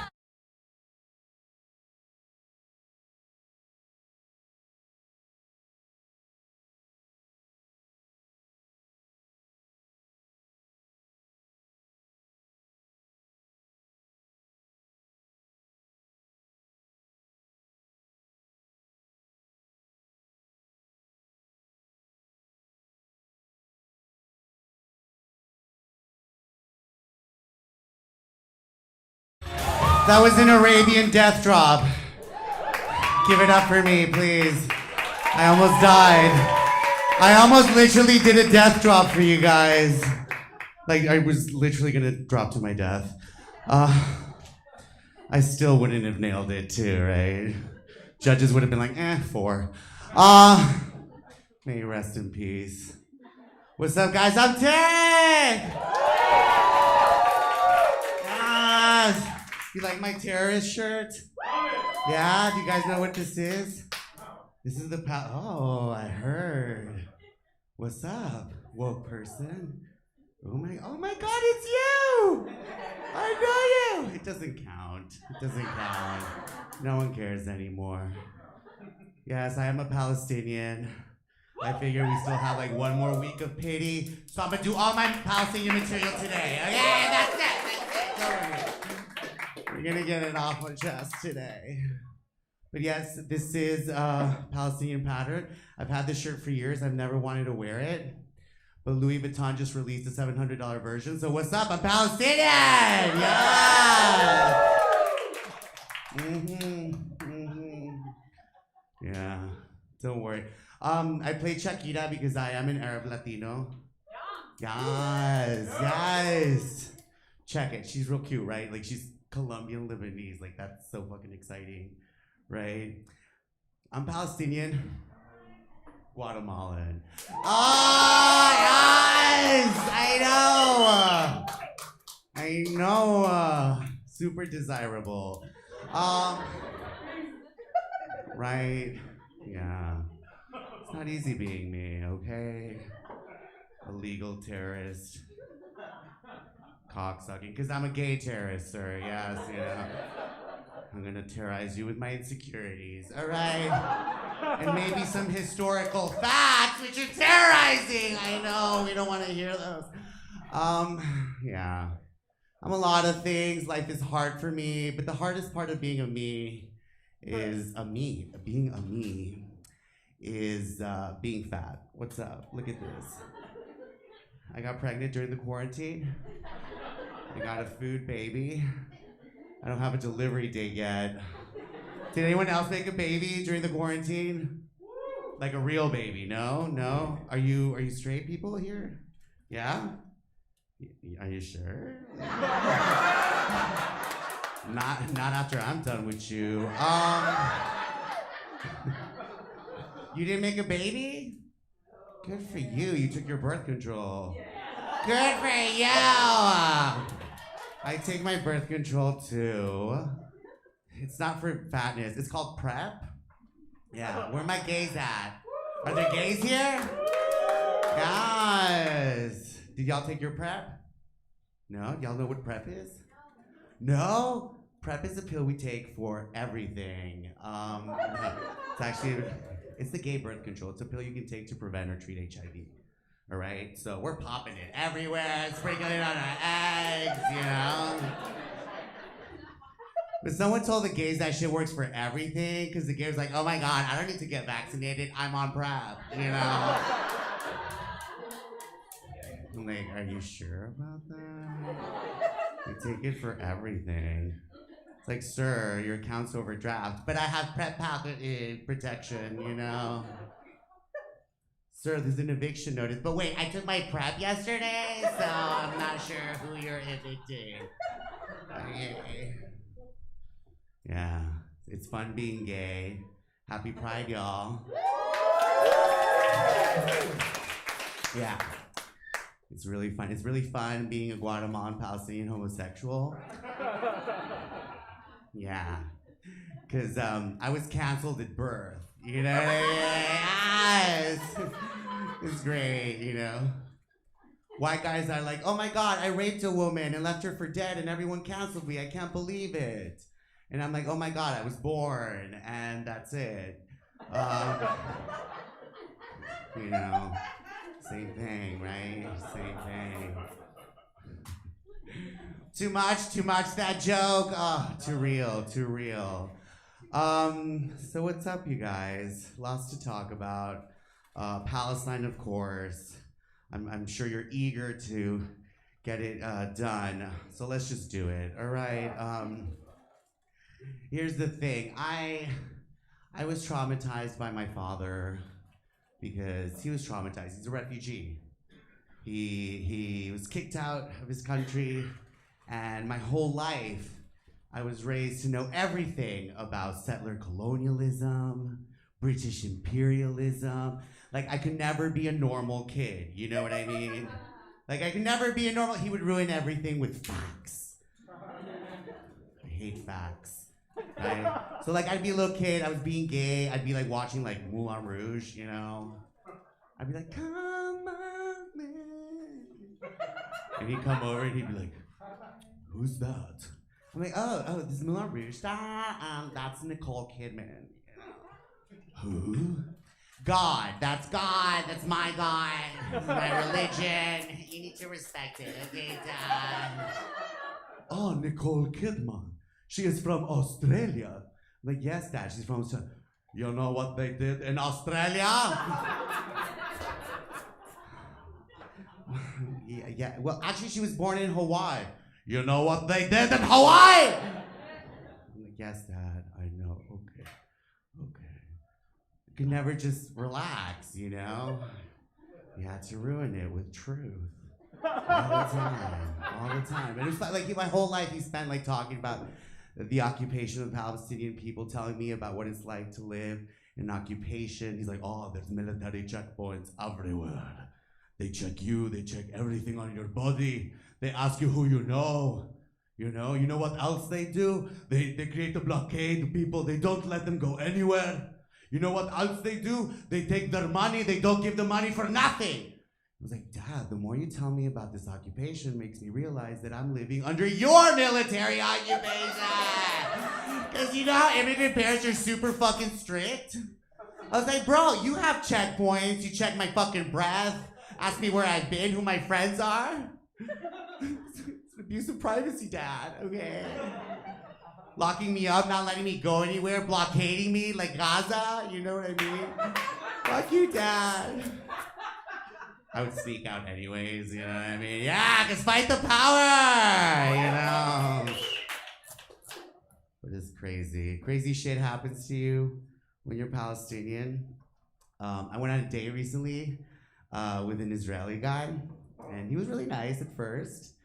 And he was super hot, actually. And I thought, you know what? I'm gonna fuck him for the land. You know, you gotta get your reparations somehow, I say, right? Who's with me? Okay, let me go on this date, right? So it starts getting weird because he keeps telling me, stop saying Palestine, that doesn't exist. You know? It's like, oh my God. I know. Not a big turn on to be told you don't exist, you know? Which is ridiculous because I saw my reflection in a mirror before I left, you know? And I definitely exist, okay? No one wants to exist less than me, okay? But I do exist. And he kept saying that, so I went to the bathroom, right? And I was like, I'm gonna get the fuck out of here, right? This is super weird. So I leave. And he starts calling me like crazy. And he's like, where the fuck are you? What the fuck? I can't believe you ghosted me. I was like, well, I don't exist, okay? So, who the fuck were you on a date with? Okay. So, that was kind of cool. It was kind of better than getting tech. Anyways, what's up? Yeah. Well, I'm not just a terrorist and an illegal and a cocksucker. I'm also a bit of a mafioso. My mom's Sicilian. Yeah.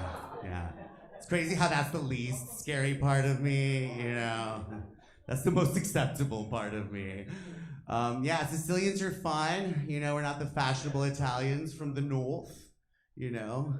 We're not the cool Italians. Like my friend here, Michelino, how are you, baby?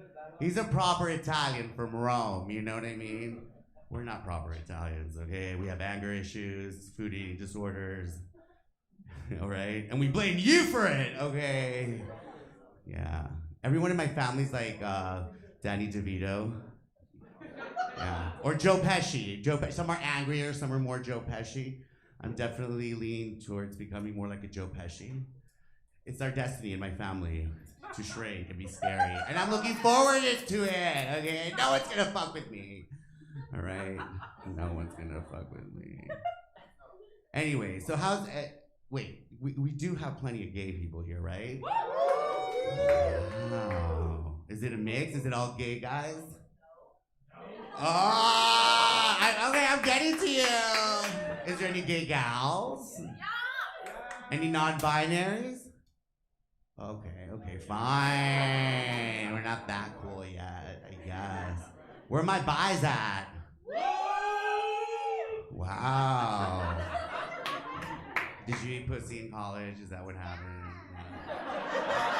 Doesn't mean you're bi.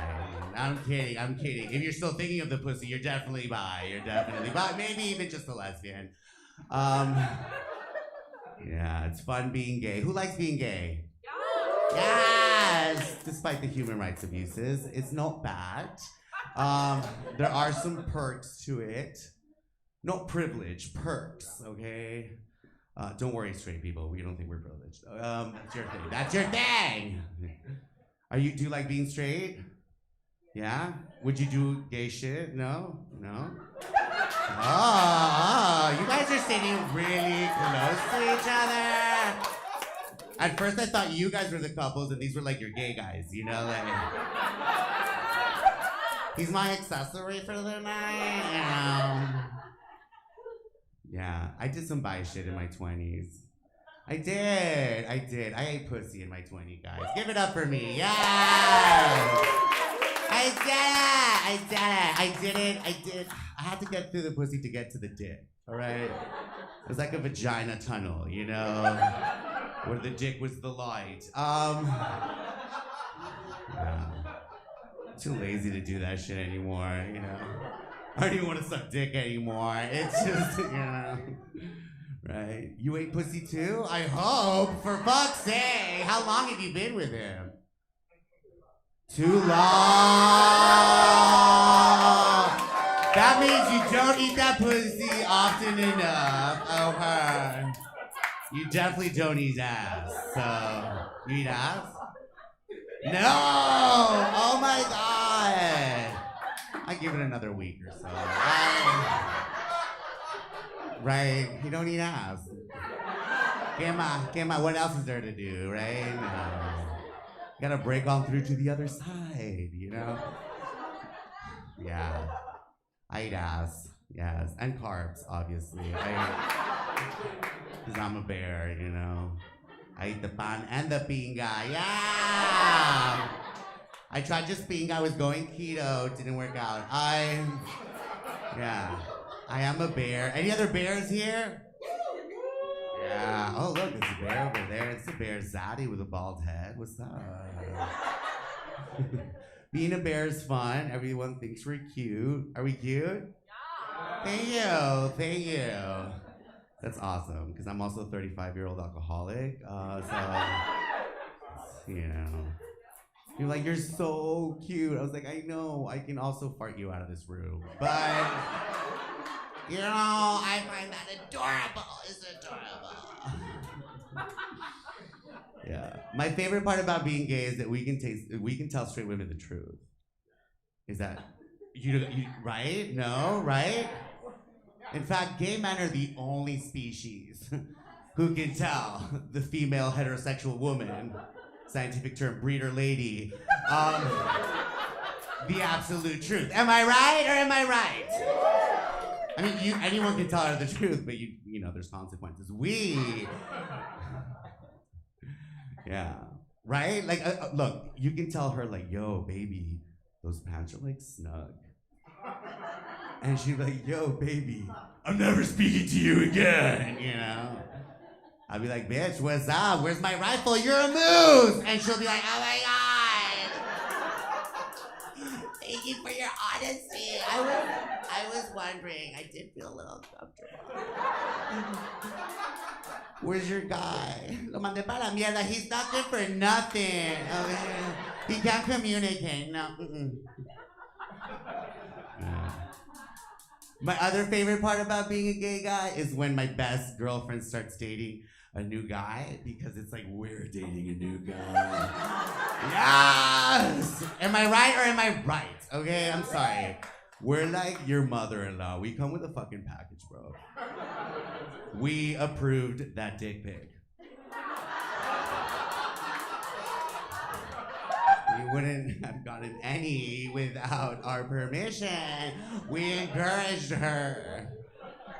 She was like, no, it's too big. I was like, we can do it, girl. We can do it. All right? That's how you know you have a good guy, how he treats your gay best friend. Hey.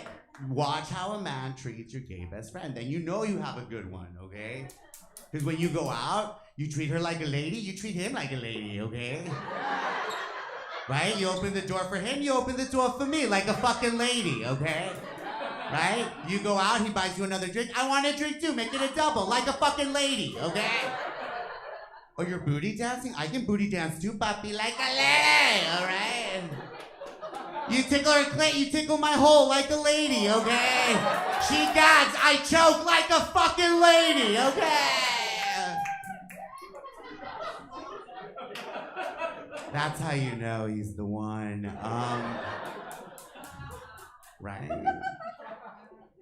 Try it out, you know. Yeah. It's getting mucky. It's getting moist. Do we like that word, moist? No, we don't like that word. Who's from Miami? Are there any locals here? Any Cubans? Okay, not too many. I was scared for a minute. This was gonna be like a Trump Latino meeting or something. Oh wait, it still could be. Any Venezuelans? Okay, not enough. All right. Yeah, Cubans are funny. Like, I always thought they should have voted for Bernie Sanders. Don't you guys think that they should have voted for Bernie Sanders? Right? Because he was going to expand Medicare for all. You know how much more fraud they could have done if they had Medicare for all? Like, takes an Arab to realize that. Come on, Cubans. Come on.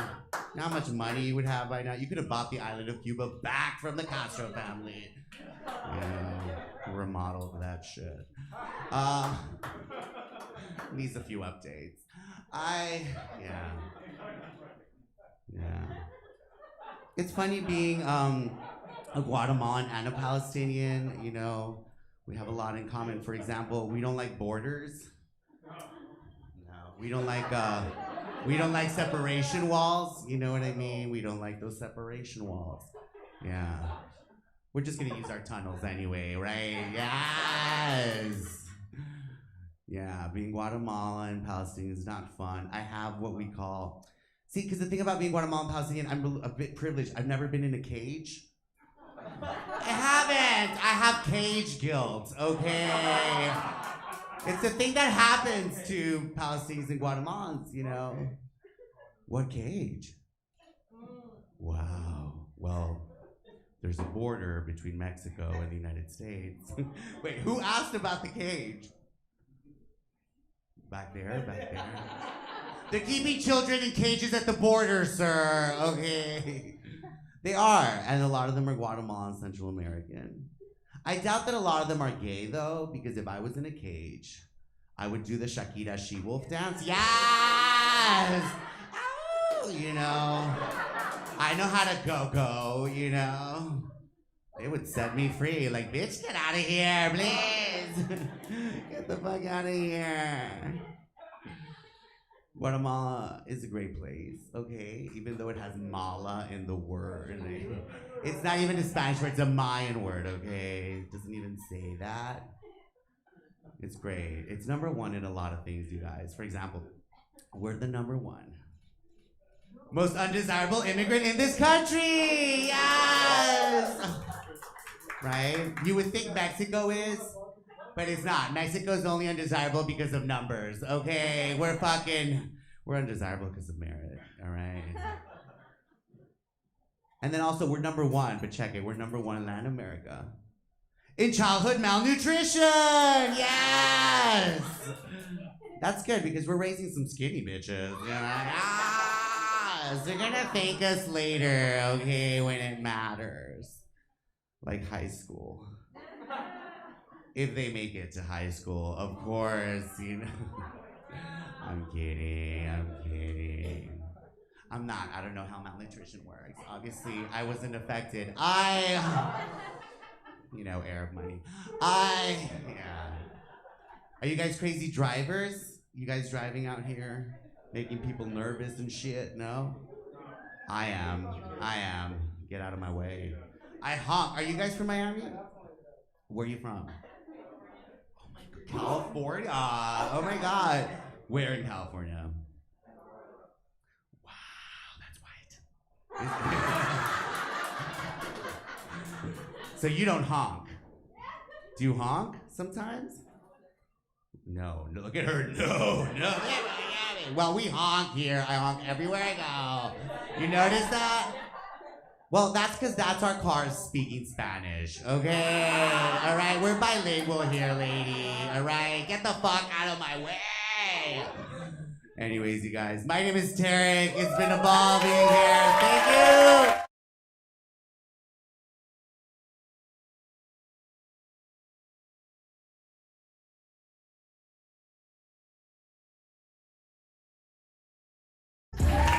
Come on, give it up for all the comedians, yes! And for your host, Al D, like the supermarket! We're gonna take a quick break, super quick. You won't even notice, and we'll be right back with Tonight with Tarek.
gonna be talking pop culture, politics, comedy, entertainment, and so much more. But now please put your hands together for the host of the evening, Tarek Turjman!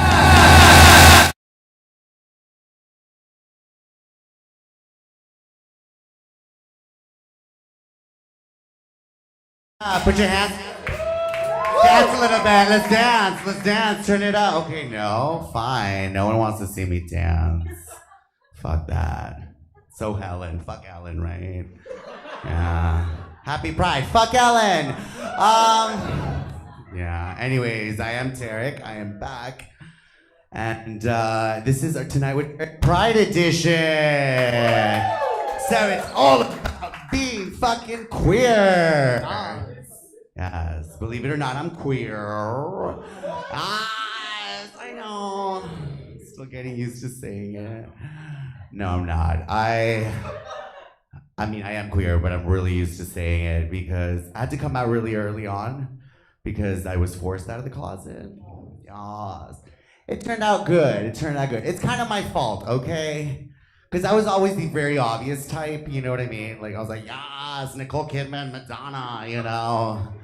And I was short and hairy, but I sounded like Fran Drescher, you know, the nanny, you know? Yeah. So, getting very much attention, you know?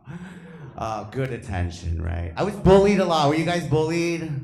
No, any of the queers? No? Yeah, I had a crush on my bully, which made it weird, yeah. But if you think about it, bullies are super gay. I feel it's like how bottoms and tops date in high school. You know what I mean? I'll let you guys guess who's who. But, yeah, I had a crush on my bully. He was so funny. They're so funny because they're so gay. The things they say are the gayest things, right? They see the gay in everything, right? Like you'll be having a popsicle and be like, oh, lick it, suck it, boy. And you're like, oh, yes, okay, you know. You'd be running, you'd be like, oh, run, you want to get fucked, gay boy? And I'm like, yes, please. In my butt.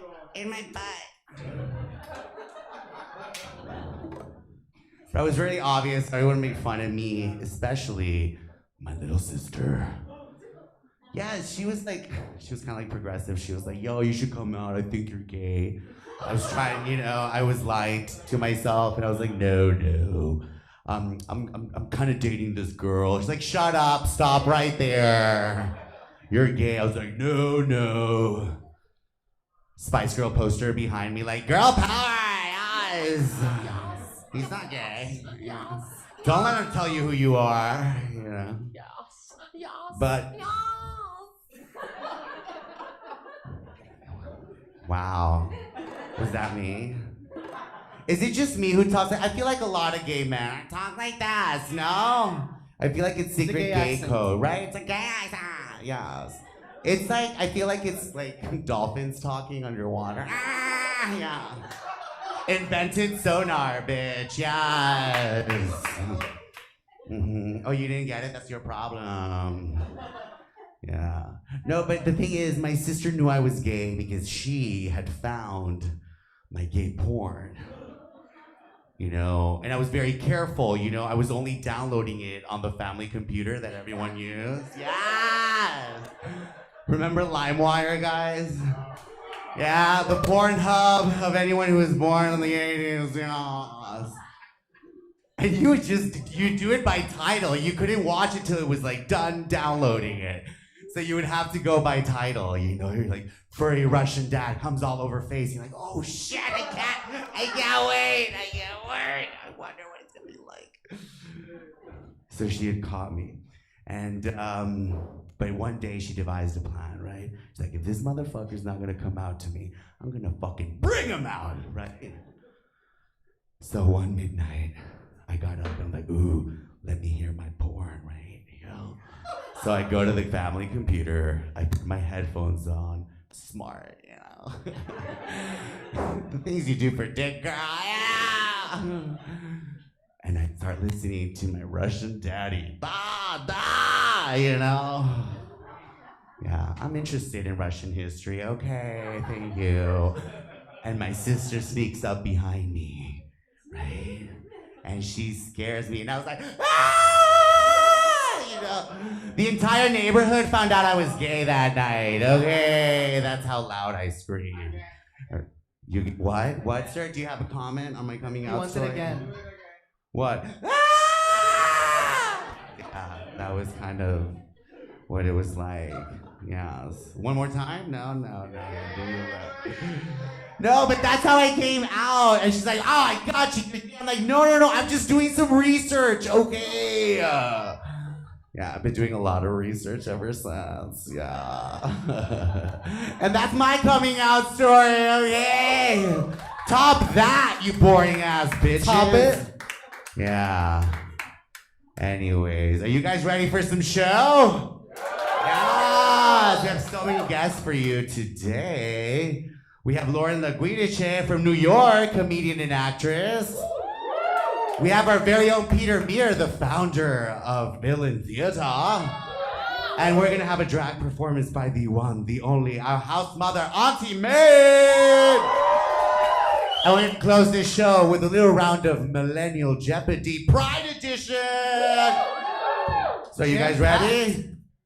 Take it away, Al D! Yes! How are we feeling tonight? We doing good? Yes!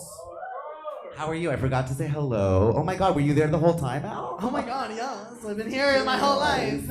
We're gonna start off playing a game where you guys are gonna be a part of it. It is called Guess the Fake News. Yes, I know, some chuckles there. So there's a lot of fake news, as we all know, in today's world. Like, for example, breaking fake news, Al D's dating life is blooming. Fake for sure. Or breaking fake news, Tarek is funny. Wow. Who wrote that? That's a verified headline. We need to talk to the producers of the show. This is not acceptable. So the way this is going to work is I'm going to show you guys 3 different headlines about anything, any topics, and you guys are going to guess if it's a real headline or if it's bullshit. Okay? Are we ready to play? Are you guys ready? Let's see. Boat explodes after occupants harass vessel flying pride flags. Is this a true headline or false? Did you guys see this news? True? Oh, it seems like we all heard about this. All yes, right, it is true. Yeah. So basically, yeah, if you guys saw the TikTok, these people were like literally driving their boat around a boat with pride flags. And I have an image here, and I called it a tale of karma in 2 acts. The first act, it's kind of blurry, but she's flicking them off. And they're doing like laps around the boat with the gay flags. And then we have the demise of the boat. Let's give it up for Mother Nature. Didn't they have to give them a ride after that? They did. What an awkward ride back. Like, That's just goes to show, don't fuck with the gays during Pride Month. Like, you will die. That's a cute top, you know. Your finger looks really nice to that top, bitch. Yeah. Let's do the next headline. We have Lil Nas X announces gay gospel album after the Pope called him the Antichrist. Oh, how many Antichrists are there? Like I 7, thought. and the 2 of us are one of them. So what do we think? Is this true or false? What do you guys think? Ooh, the audience is split. I'm getting some true and false. It is false. It's false. But wouldn't we be here for that though? I'd be here for that. Because that was Lil Nas X in 2019, and this is Lil Nas X 2021. It's called range. Okay. Range, growth, and gayness. All right, now the last headline of the night, we have Demi Lovato accidentally promotes diet culture after blasting frozen yogurt shop. Now we all know Demi has been going through some things. We feel strongly about Demi. Wow. It is very true. So It's true. after they were triggered by the whole diet-free yogurt, they went on an interview with the zero sugar microphone. Look, I like that they are showing us that no matter if you're like heterosexual or non-binary, you still can be annoying as fuck. It has nothing to do with your Preach. sexuality or gender. That is Oh, there very you true. go. Zero sugar. So which 3 of these headlines did you like the most? Ooh. First one, yeah. The first one, yes. Burn, baby, Give it up for burn. Pride, yes. And that was Burn. Guess the Real Fake News. Thank you for playing. You guys were great. Thank you, Al. Yes. Give it up for Al D, my co-host. My sister, my bear sister. We're gay Honored. bears. We gotta Remember when we stick started this together. as an online show, and now we're here with all these beautiful I people. know. Yeah. Thank you, Villain Theater. Wait till you see our OnlyFans. It's really cute. Anyways, guys, it's time for our first guest of the evening. She's a comedian and actress from New York. Please put your hands together for Lauren Logiudice.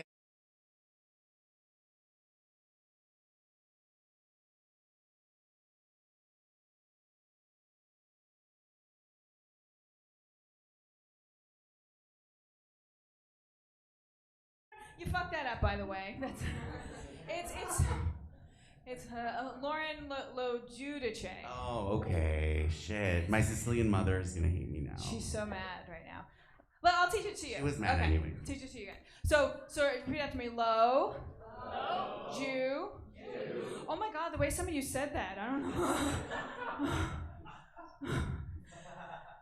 See, yes, my name is Lauren Logiudice, and I don't know who my dad is.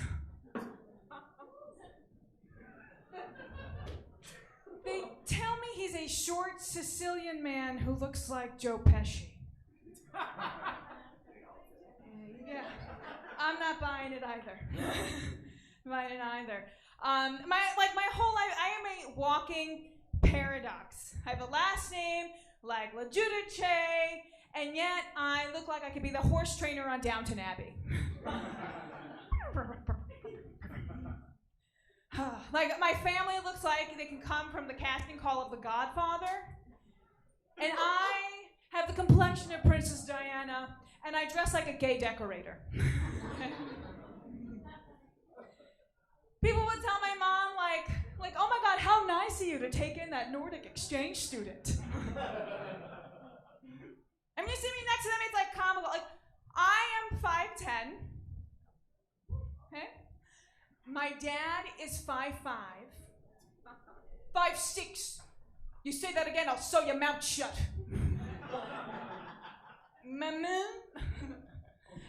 My mom's 5'2".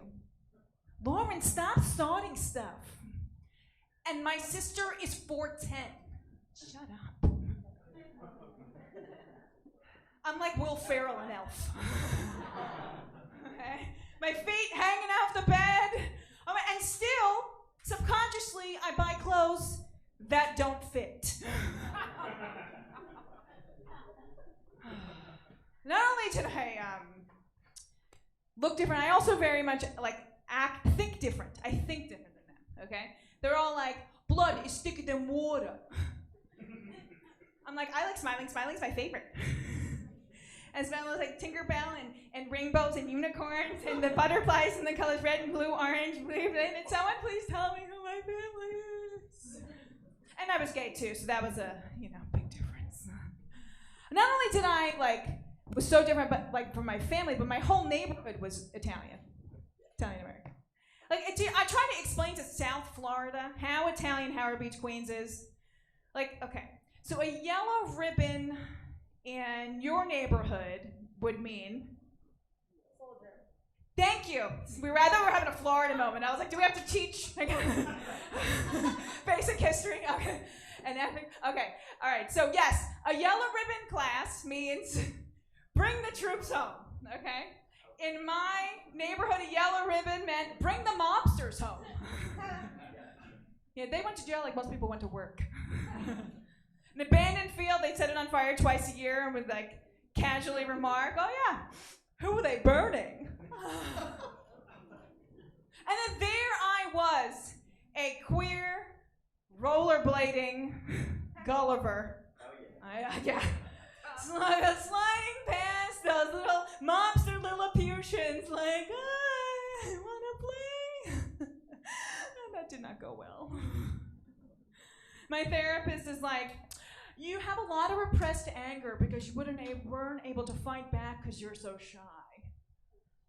I found a way to fight back. A lot of us gays did. We couldn't fight back in the moment, but we found a way. And my way, until the day that I left that hellhole, my stomach would take in the anger from their abuse and then metamorphosize anything I ate into a toxic gas that I released at silent but deadly intervals. They call me Stew Fart for that. But in my head, I was terrorizing Gotham.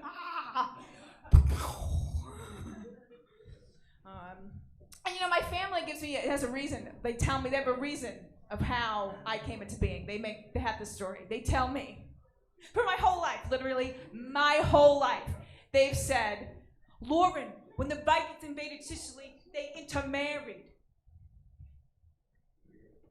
Is that what we call it? I mean, let's do what they did and let's like gloss over all of the scenarios where she might not have said yes to the dress. And let's think of more sexually empowered ways, right? Let's be proud of that. Okay, so like here's one way this could have happened, okay? My great-great-great-grandmother could have been a Viking. And then she snuck off the ship to make her life with a hot Sicilian. Gretel will come spank your butt. Hey! Go, Grandma! Or maybe my great-great-great-grandmother was Sicilian and she got gangbanged by a bunch of horny Nordic sailors. Right? Doesn't sound like a bad deal. But no problem. I still don't know. But you know, one day, I got a letter in the mail. And it said, I'm helping a woman find her adopted daughter who was born in the same hospital as you on the same day. Right? And I showed it to my dad, and I was like, Dad, like, what the hell? And he was like, Lauren, your mother was pregnant. I was there. Was someone else? I don't think it could have been cuckolded because Sicilians, you know, they make sure to attach a chastity belt to the clitoris of their women. So I don't think it could have been that. But I think, here's what I think happened. I think I was switched at birth. And the wrong person was adopted. So maybe I'm related to one of you. Like, sir, what's your name? Galen. Okay. What's your ethnicity? Irish. Oh my God! With a top hat, I could pass for a tall leprechaun. I could maybe do that. Maybe here. Goodbye.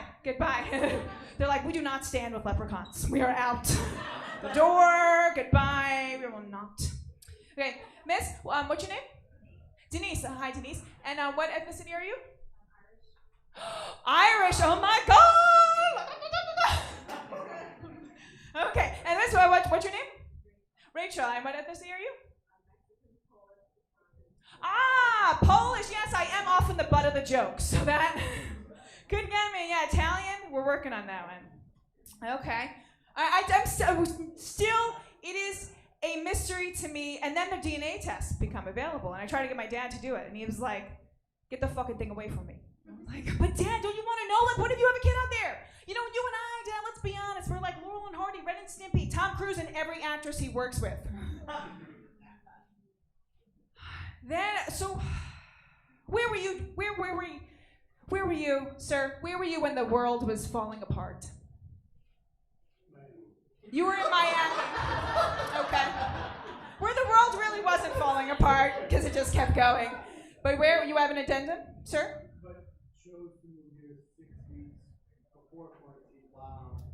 Well, poo on you. I love it. I was on the internet at that time, finding out my life was a lie. Yes, Ancestry.com. It's the website who will tell you who your dad is or isn't. Because let me tell you, if your dad doesn't want to do it, but someone in his family does, and then you look them up and you're not related to them, he's not your father. All right, the conclusion to this epic tale coming later. Thank you very much. I am Lauren Logiudice at Lauren Logi. Come down. Thank you very much. Please sit down and join us here. Thank you. That was great. Big round of applause. Lauren. Oh my God, my fellow Sicilian. Yes. Yes, I So you're love it. traumatized too, I see. Completely. Yeah. Absolutely. That's where I get everything. I got my personality from my Sicilian mother. I got my food eating disorder from her. You And know? lots of guilt. And, yes, Yes. all my guilt is Sicilian. They give you the guilt and take your self-esteem. Yeah, That's yeah, it's a good trade-off. You should try it. Yeah. Anyway, so you're a New Yorker. You were born and raised in New York. Born and raised in Queens. Yeah. Queens. Yeah. What a queen. Oh my God. So, what brought you to sunny Florida, other than quarantine? Yeah, basically like everyone else, like running here because you're like, oh my God, life, people, happiness. Yeah. Well, a lot of people like I was really excited to have the opportunity to be down here because people are just seem like letting it loose in South Florida, man. A little bit, right? A little bit. We are a little loosey goosey here. Yeah. To put it that way. Yeah.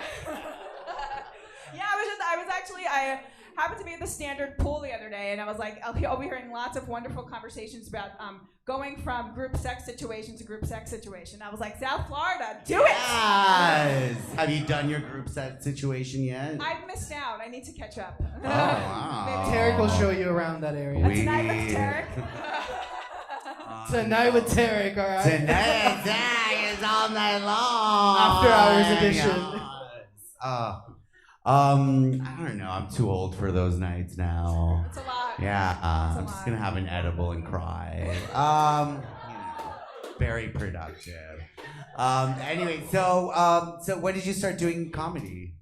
I started doing comedy. Well, I was kind of something I always wanted to do, and then I would I would do these little videos as being my looking at the women in my family and how they just war at each other. I would play both grandmas. I played the martyr grandma and I don't give a fuck grandma, and they would be fighting. So I would do these little things, and I was actually discouraged from doing it from acting teachers who were like, "You need to be serious about your acting training." And then I just was like, "Fuck it! I just want to do what makes me happy." And then that's what I did. Wow. How selfish of you. Yes. God damn it. Terrible person. This is why the world is the way it is. But you are a New Yorker here in Miami, and you are not the only one. They're taking over, you guys. Is that New York right there? Oh my God, I don't know. I'm a little worried. Yeah, because when New York sends their people, they don't send their best people.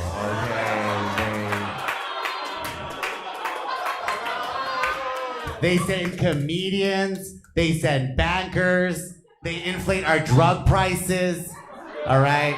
Hey, some I assume are good people, okay?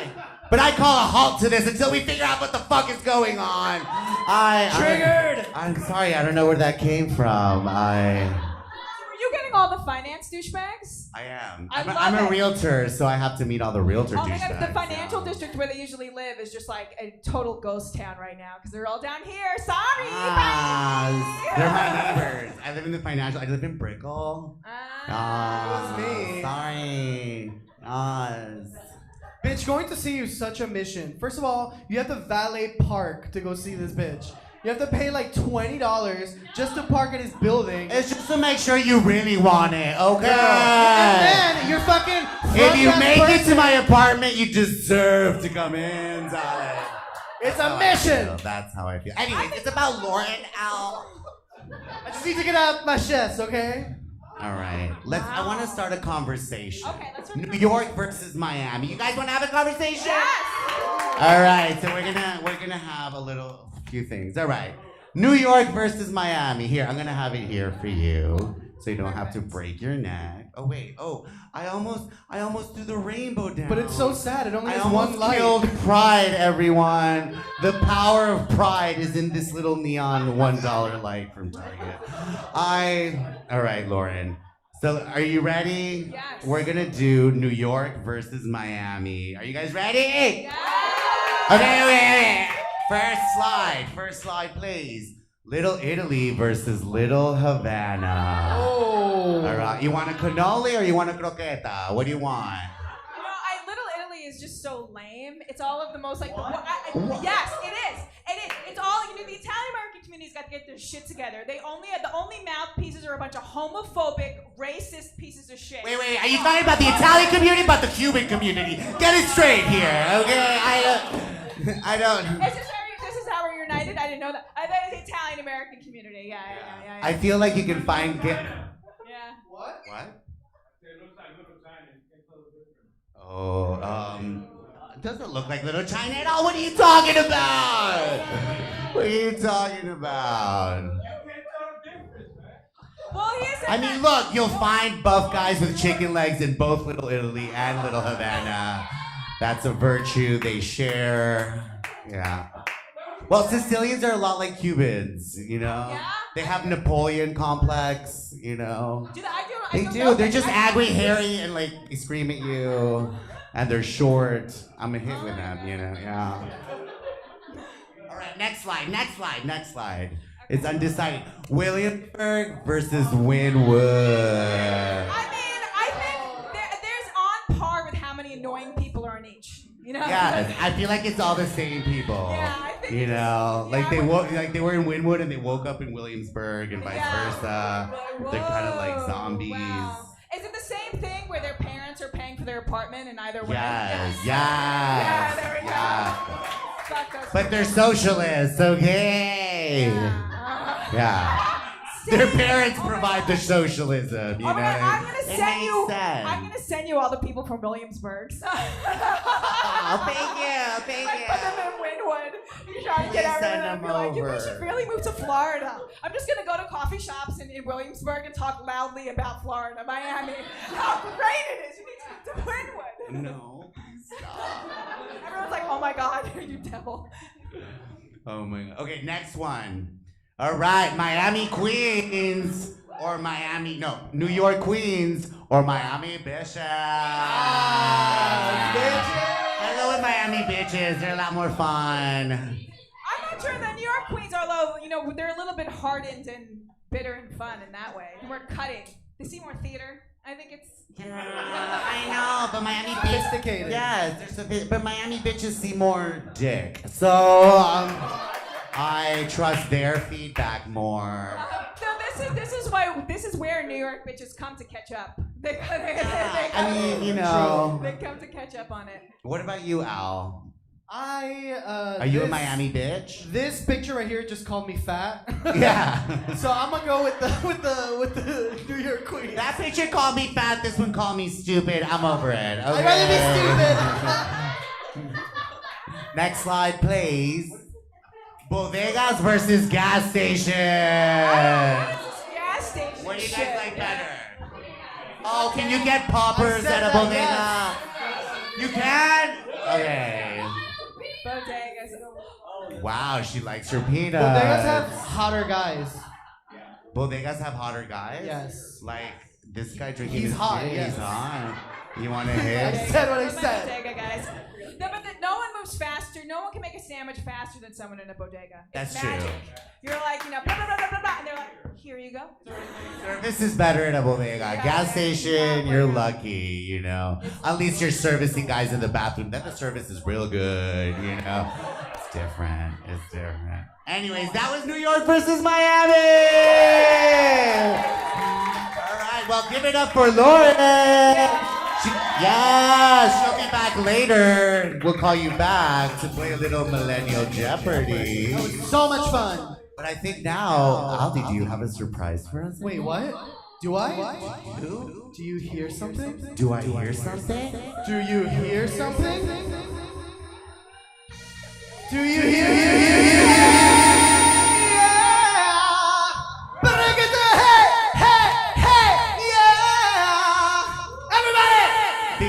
Bam, bam. I can't hear the music. Bam, bam.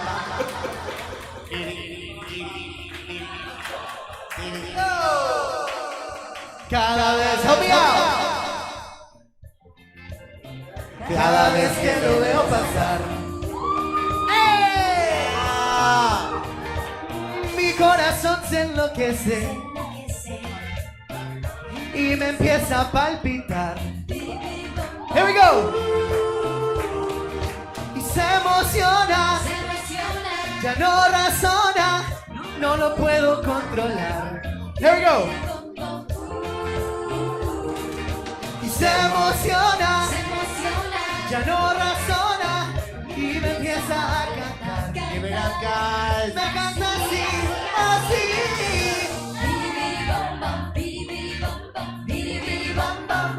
Yeah, give it up, Aldi. Aldi's actually a karaoke. You were second runner-up in the biggest karaoke competition. Second, In yeah. South Florida. Always a bridesmaid, never the bride. Yeah. Anyways, that was just a little sneak peek. He's going to be bringing karaoke to Villain Theater very soon. So go to villaintheater.com to find out more. But are you guys ready for our next guest? Yes, he's our favorite Zaddy. He's the founder of the Villain Theater. Give it up to writer, comedian, actor, Mr. Peter Muir.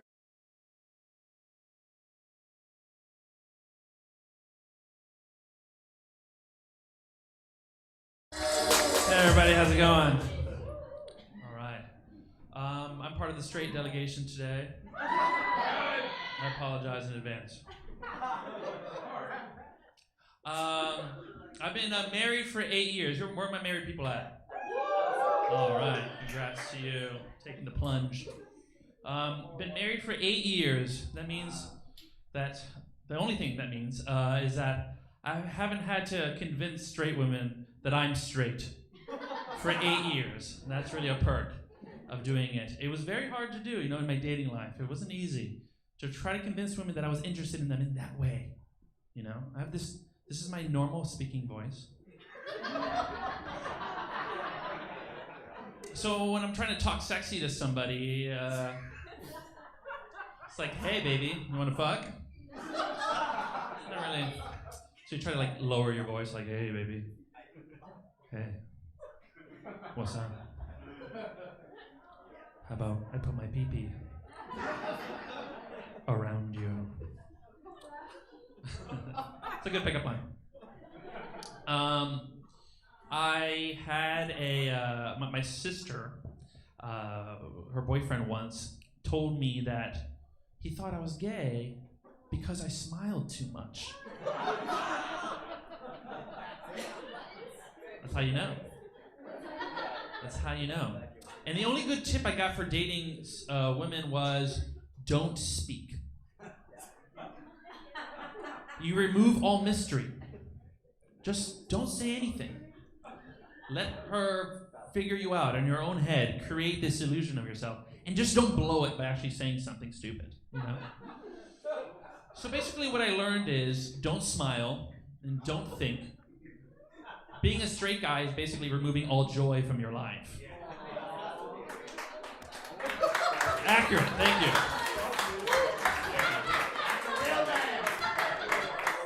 That is true. I'm what you call a closet heterosexual. Somewhere deep inside me, there's a straight man just dying to break free, to escape this gay exterior.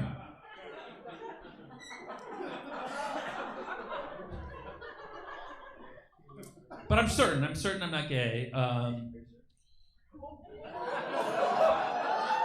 ready for that. I'm ready for it. No, here's the thing. We have a queer theater here. I'm very lucky to be a part of this gay theater, and I only think of myself as a part of it.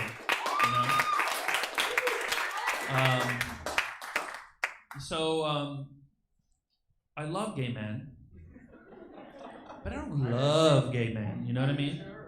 Are we sure? We're gonna get to the bottom of it right now. Because here's the thing is, when I see a penis, it doesn't gross me out. I have a penis. It's super cool to touch it sometimes. But I tell you what I do feel. When I see a penis, it makes me sad. I can be blind, I guess. You can blindfold me. But I figure it out eventually.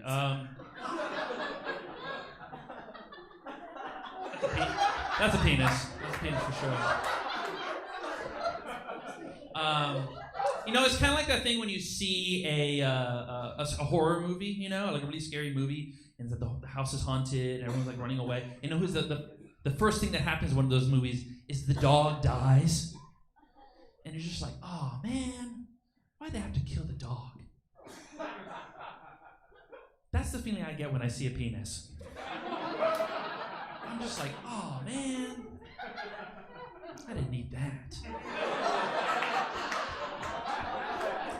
My parents were very afraid of me being gay. I'm the second son.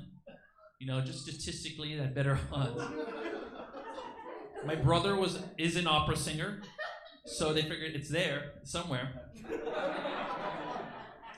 My dad didn't let me do sleepovers.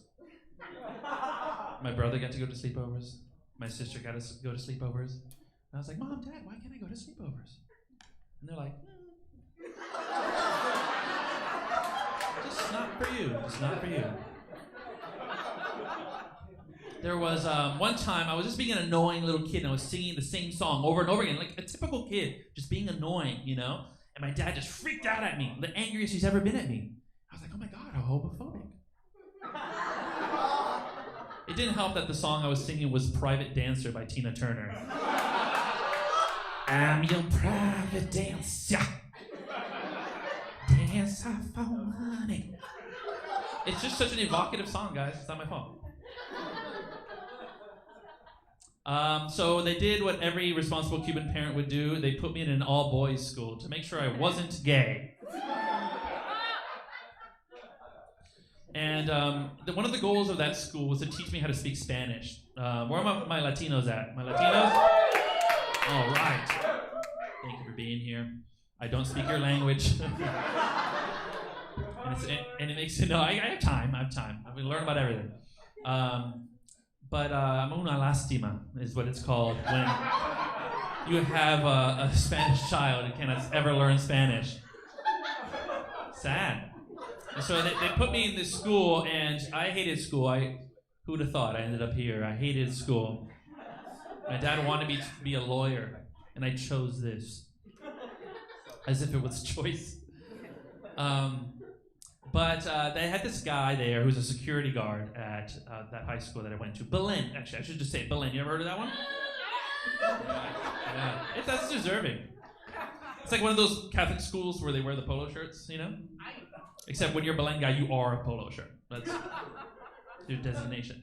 And so they had a security guard, and this motherfucker, he had a nickname. His name was Capitan Manguera. So if you don't know, his name is Captain Hose, aka Big Dick. And of course, because it was a Cuban school, this guy was a retired Cuban army soldier. He fought and murdered people in the Congo. And now he's a security guard at a high school. And he was very serious about skipping school. You could not skip class on him. And I was scared of him because you just fucking show up with his golf cart and be like, get back to class.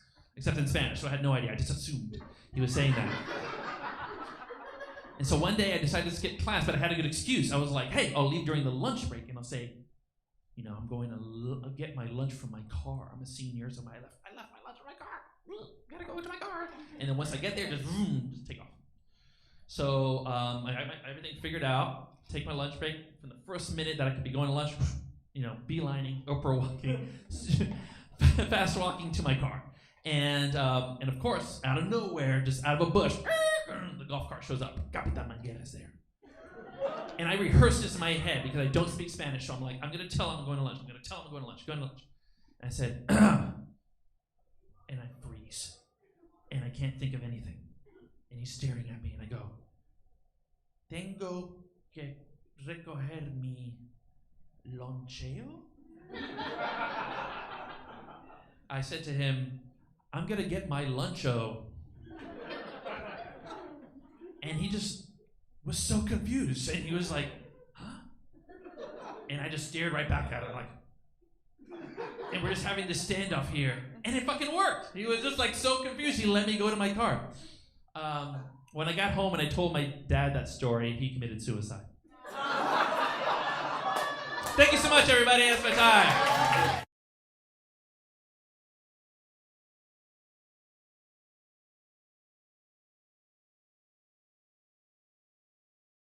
Ending on a suicide bit. Thank you all for being an amazing audience. Yes. This is the founder of Villain Theater, y'all. Give it up. Thank you guys. No big deal. And thank you for having me on your show. This is my first time on the Tonight with Tarek show. Well, you deserve Who it. do I have to suck to get on this show? Well, I didn't know you were offering. I should have made it a little harder, huh? Made it too easy for you to get on this show, Pete. Well, no, welcome. Thank you. Thank you for being an ally. Yes. You're practically gay. That's how you gotta be. You know, you made this queer space for so many gays. Yep.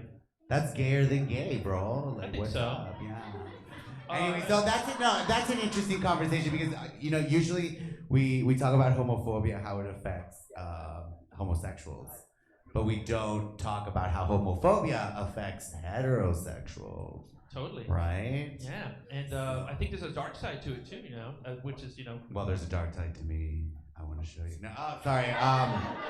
where the sun don't shine. Where the sun don't shine. No, I think a lot of attitudes, are seeing range from there as well too, So there definitely was a chance, if when I felt that sort of pressure from people to really kind of react to it and be more negative to kind of compensate for it, Because now being one of the only out people in my family and my extended family, I have a lot of youngsters come up to me like, "Am I gay?" And I'm like, "Why do you think you're gay?" And well, it's because my mom tells me I speak like a gay, And you're like, that's funny, but that's kind of fucked up, It has nothing to do with how you speak, but the kind of a lot of them turn out to just be straight, and they have to go through all that homophobia. So totally. don't do it, you guys. Don't do it. Okay. Yeah, and as far as being an ally in this space, this has always been a space that welcomes everybody, and I think we've been really lucky to have such amazing artists that come through, all over the spectrum as well. How did it become? Tell us a little about the founding of Villain Theater and how it became such a safe space for queers and for women, because it's quite the feminist place. Yes, it is. Give it up for women. Absolutely. Remember those? Give it up. Yes. So it started off as an acting class. Actually, we do improv classes here, acting classes, and when we wanted to get a group of people together, it was 10 of us really who got the place started. We did our acting classes together, and then after 2 months, we were like, "Well, this is a lot of fun. Let's do a show." And that was August 1st, 2015. That Saturday, and coming up the anniversary, and we just never stopped doing shows every single Saturday since then. So, and then we added Fridays after a little while, and we have Tuesdays now, and hopefully soon Thursdays with Al D happen. But it's really just having that idea of persistence. I think that this space is mostly about what my job is. I like to say that I have the liability. You get to do whatever you want, and the idea is for what I do as the owner is keep the lights on. Make sure the record keeps spinning, and that we still have a space, a home for people to come. That's really it. Like a good zaddy. Yeah. Give it up for zaddy. What makes the space is the people, and what did you think of me the first time you saw me? Wow.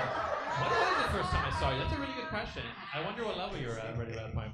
But Tarek was always a natural talent, and when we started doing stand-up, more so, because we started off just doing improv, like Whose Line Is It Anyway, and all that sort of stuff, and we started doing stand-up classes, and then immediately, on your first one, we're like, "Oh, okay, you know this." It was love at first sight. Yeah, I felt it too. I felt it too.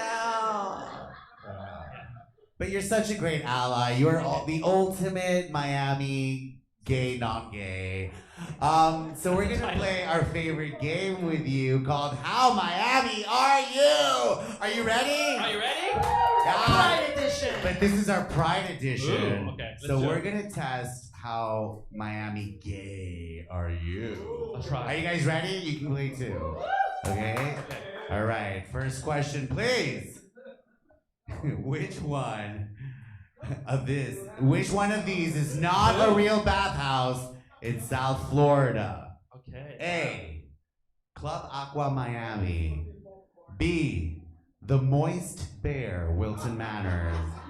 C. Men's Sauna at the Gathering Hotel. D. D's for dick. D. Club Fort Lauderdale. Which one, Peter? Okay, Club Aqua sounds like a bad cologne.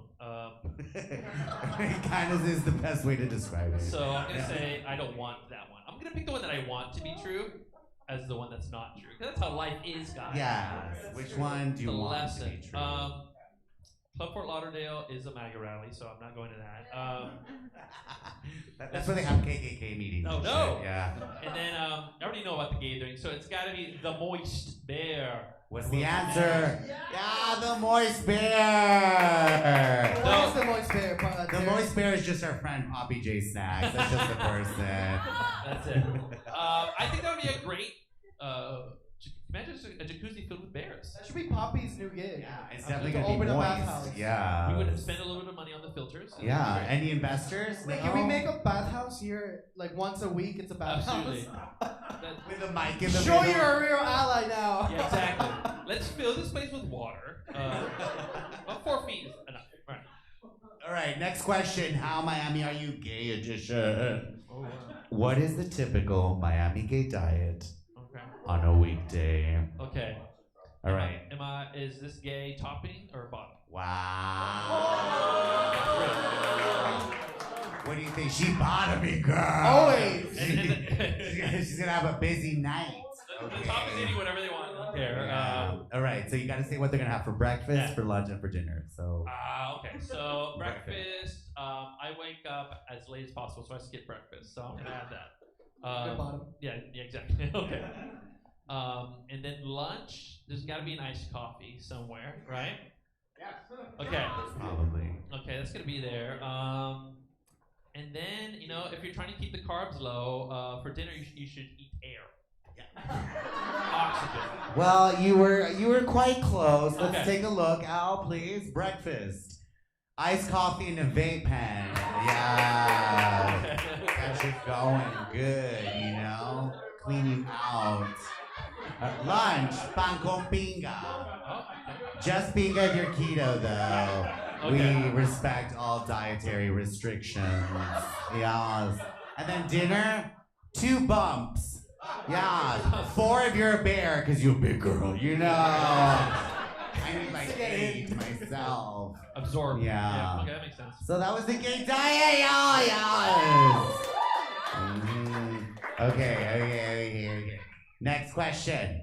Name the Miami drag queen. All right, we're gonna show you a picture. We used to do drag shows here. They're coming back. Like everything else is gonna be. Yeah, coming we're back, so having it'll a be fun. drag show right here after you by Auntie Maim. That's right.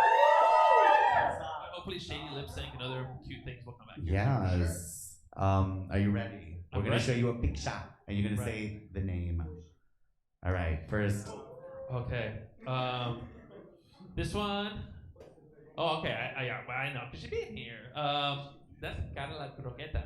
Yeah, y'all know Carla. Everyone's Carla. No. Spanish. Carla. All right. X1. Oh shit. Okay. It's a little bit harder. I know them all. They've all been here. Are Although you I'll say really that. an ally, Peter? Just the names. Okay, this is a little unfair because I won't remember your name for any reason ever. Because I have early onset Alzheimer's. Not a joke. No.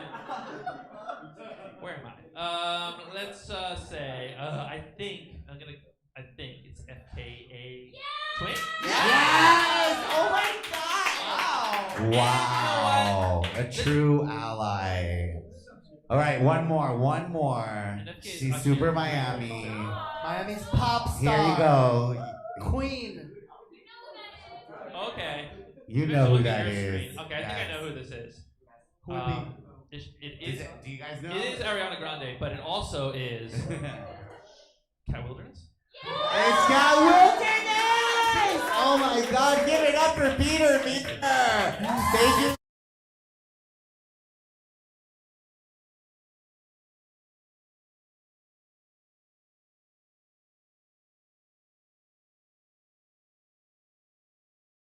All right.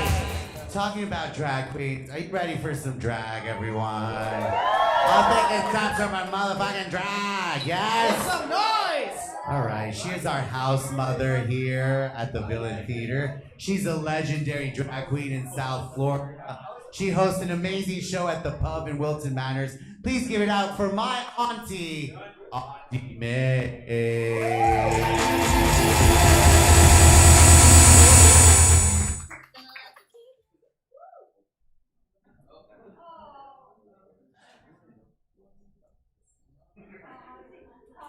Are we ready? Auntie, auntie, auntie, auntie. Oh. Well, while we find the song, how we doing over here? Are we drinking? Yes? I don't want you sober, okay? No. You guys have QR codes on your table, so you don't even have to get up to get a drink, okay? Are you ready, Al? Are you ready, Al? No! She's not ready. Technical difficulties, I'm sorry. Did you guys try the empanadas? Did you see our pride empanadas? Treat yourself to cars. The drink. Oh, we have amazing drinks here at Building. Do we have a signature cocktail today? What's it called? Oh, it's called Treat Yourself. That's confusing. I was already doing that. So please try our cocktail, Treat Yourself. Have it with an empanada, a pride empanada. Who else does pride empanadas but us? Come on, guys. We are ready! Are we ready? Are we ready? Yes. All right. Ladies and gentlemen, please give it up for the one, the only, Auntie Maim.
Wow, Auntie. Okay, now it can be funny because I was being dramatic for effect. Oh, we love you. Yes, I think I Thanks for not broke doing the my sh- shoe, Oh my bitch. God, You she see broke, that, Jen? she broke her You shoe, see you that, guys. I broke my shit for you bitches. Okay. It's okay. I got it on Auntie. Amazon. It wasn't very expensive. Auntie, do you have a Venmo or PayPal people can tip you? Yeah, Venmo me. No, and- seriously. Oh yeah, because y'all didn't give me any money like as normal drag. We need to make up for the shoe, Right, all right? right? So Yeah, please Venmo. Ooh, let's do this. Let's do a GoFundMe right now. I'm gonna start it. No, yeah. Auntie's boot fund. My boot fund. Don't do that. Welcome to Tonight with Tarek, Auntie. Thank It's you for an having absolute me. pleasure to have Finally. you. Finally. I know. Finally. You Not are our like- house mother here I at founded Village. the house. She made that house. I kind of made all of you. Technically, you're like my children. Yes. And you're just as unappreciative. Oh, but who's your favorite? Who's your favorite? They're not here. Wow. Right? Where's Poppy? Thank God. Where's Poppy? Where's Poppy? The moist bear. She's being moist somewhere. She is being, okay. She's always being moist. Anyways. Now she's like smells like Greek food all the time too. So it's like she works. She's like a bear souvlaki. She is. She is. I don't want to know where this tzatziki sauce comes from though. Oh. Oh. Herbal. Anyways, Auntie, tell us a little bit. You've been doing drag for a while. Now you're doing stand-up comedy. I've been doing drag for 3+ years now. It's been, I think, So you were born here in Villain? I was born literally here on this stage at Villain Theater. Oh my God! Was it a natural birth? It was actually. Oh. Ask Priscilla Blanco. She put me in heels for Sex Chicago, and I said, I like this lifestyle. Wow. So Priscilla is your mother. Priscilla is technically my drag mother because she was the one that was like, I want you to do the cell block tango. And I was like, yes, I'm in. And then I realized I was wearing my tank top like it was a dress. And I said, you know what? I think I want to be a drag queen. Wow. But I thought I was too old. But, you know, whatever. How old are you now? I am We never ask a queen. 41 years old. Wow. Oh my And God. I What's it don't- like being a senior citizen? It's actually not bad. Did you hear? We're actually called geriatric millennials now. Oh, you I love are. it. I think that's the best term yet. If I can get a senior discount already, I'll take it. Geriatric? Geriatric millennials. Can't even spell She's an that. elder It's millennial. everything you ever wanted without the IHOP discount. Okay, so let's talk about doing drag in Miami. What are your favorite venues other than Villain, of course? Let's see. So my favorite venues for drag, I love, well, back before times. I loved doing Counter Corner was super fun, right? Because we were all crazy alternative queens, right? There's always a place for alternative queens here in South Florida. There's not. We had to make one because people were like, "You're not fishy." I was like, "Okay, I'm still doing drag." So I love Explain that to people. What's the controversy okay, so, there? for example, right? I'm gonna hobble in my shoes. So, for example, right? I'm what they Careful. call a campy queen, right? So I got a beard, I got a big old fluffy thing on me that's kind of like a dress, right? But I don't look like a woman in any way, shape, or form, right?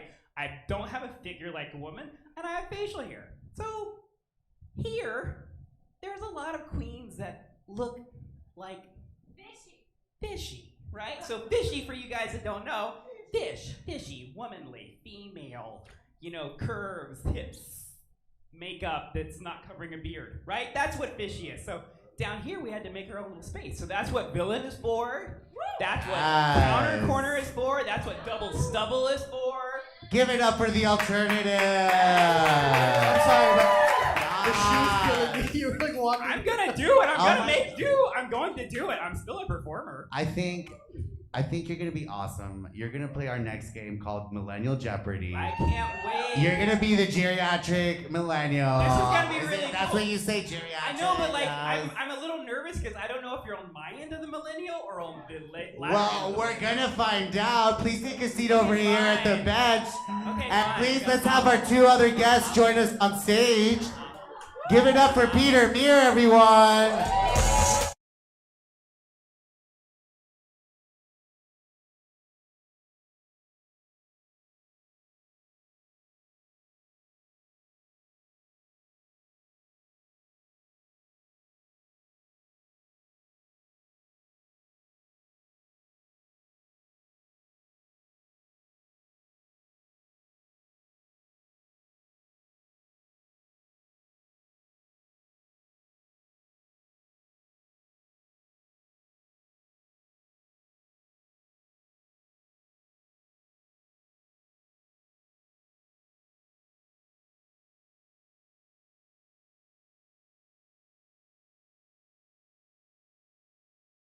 I hope we were worth it. All right, okay, you guys. This is our last segment of the night. It's time to play Millennial Jeopardy Pride Edition.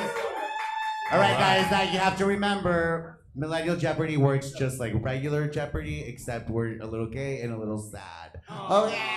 So it's like regular life. Yes. You're gonna use your buzzer when you know the answer. All right. And we're gonna go through the topics now. Are you guys ready? All right. We have gay rights. Ooh. Well, you will name the country based on the statement. Okay. We have gay for pay. Okay. Well, you will name the heterosexual actor and the movie in which they played gay. Okay. Oh boy. We're gonna name pop divas, in which you will name the icon. Right? We're gonna talk about sex a little, yes. You're gonna name the sexual position Queer story. or the sexual act, and then we have queer story, where you're gonna name the historical figure. Okay. All right, are you guys ready? Let's do it. Born. Lauren, you have the board. We're gonna start with you. What do you want to start with? Let's do queer story for 100. Queer story for 100. This is the first trans woman to win an Emmy Award. If you think you know it, hit the buzzer. RuPaul? No, but she's not trans. That's just an old gay guy. I Yeah. got negative. Anyone else? Just thinking of, Oh, it's the creator of Transparent, right? No. she's not trans. No, I think Yeah, it's Peter? Yeah, what's her name? I'm, Yeah, she's I'm not- blanking on the name, but I think I know who it is. It's like the one. Is it Laverne Cox? It's, It's Laverne Cox, everyone! Yes. All right, Auntie, the board is yours. Where would you like to go? Let's do gay for pay for 100. Now we're talking. Gay for pay for 100. This transformation made a joker out of this songbird. Listen to the clue words. Joker. Transformation, joker, songbird. Wow. I love it. Auntie? Was it Jared Leto in that Matthew McConaughey movie? Yes! Dallas Buyer Club! Wow. Wow, I Auntie like to think that serving. everyone knew that, right? Yeah. Okay. All right, Auntie, the board is yours. Where would you like to go? Okay, let's do gay rights for 100. All right. Gay rights for 100. The first Latin American country to legalize gay marriage. Peter. Al's house. Yes! Wow. I mean, it is pronounced Uruguay, so. For a reason. For a reason. Anyways, Peter, the board is yours. Where would you like to go? Foolish choice. 200 gay rights. Gay rights for 200. This Eastern European leader recently said, "We don't have any gays. If there are any, take them to Canada." Peter. Oh, I get to go.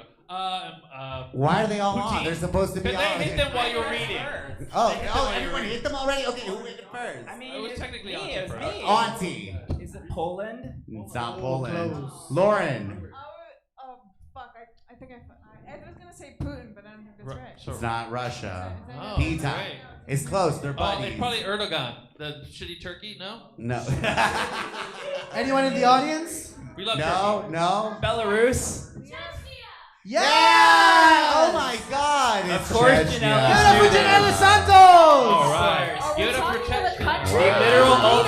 ultimate It ally. said leader, not country. Oh, whatever. But anyway. No, it Semantics. said name the country. Okay. It was a leader. Anyways.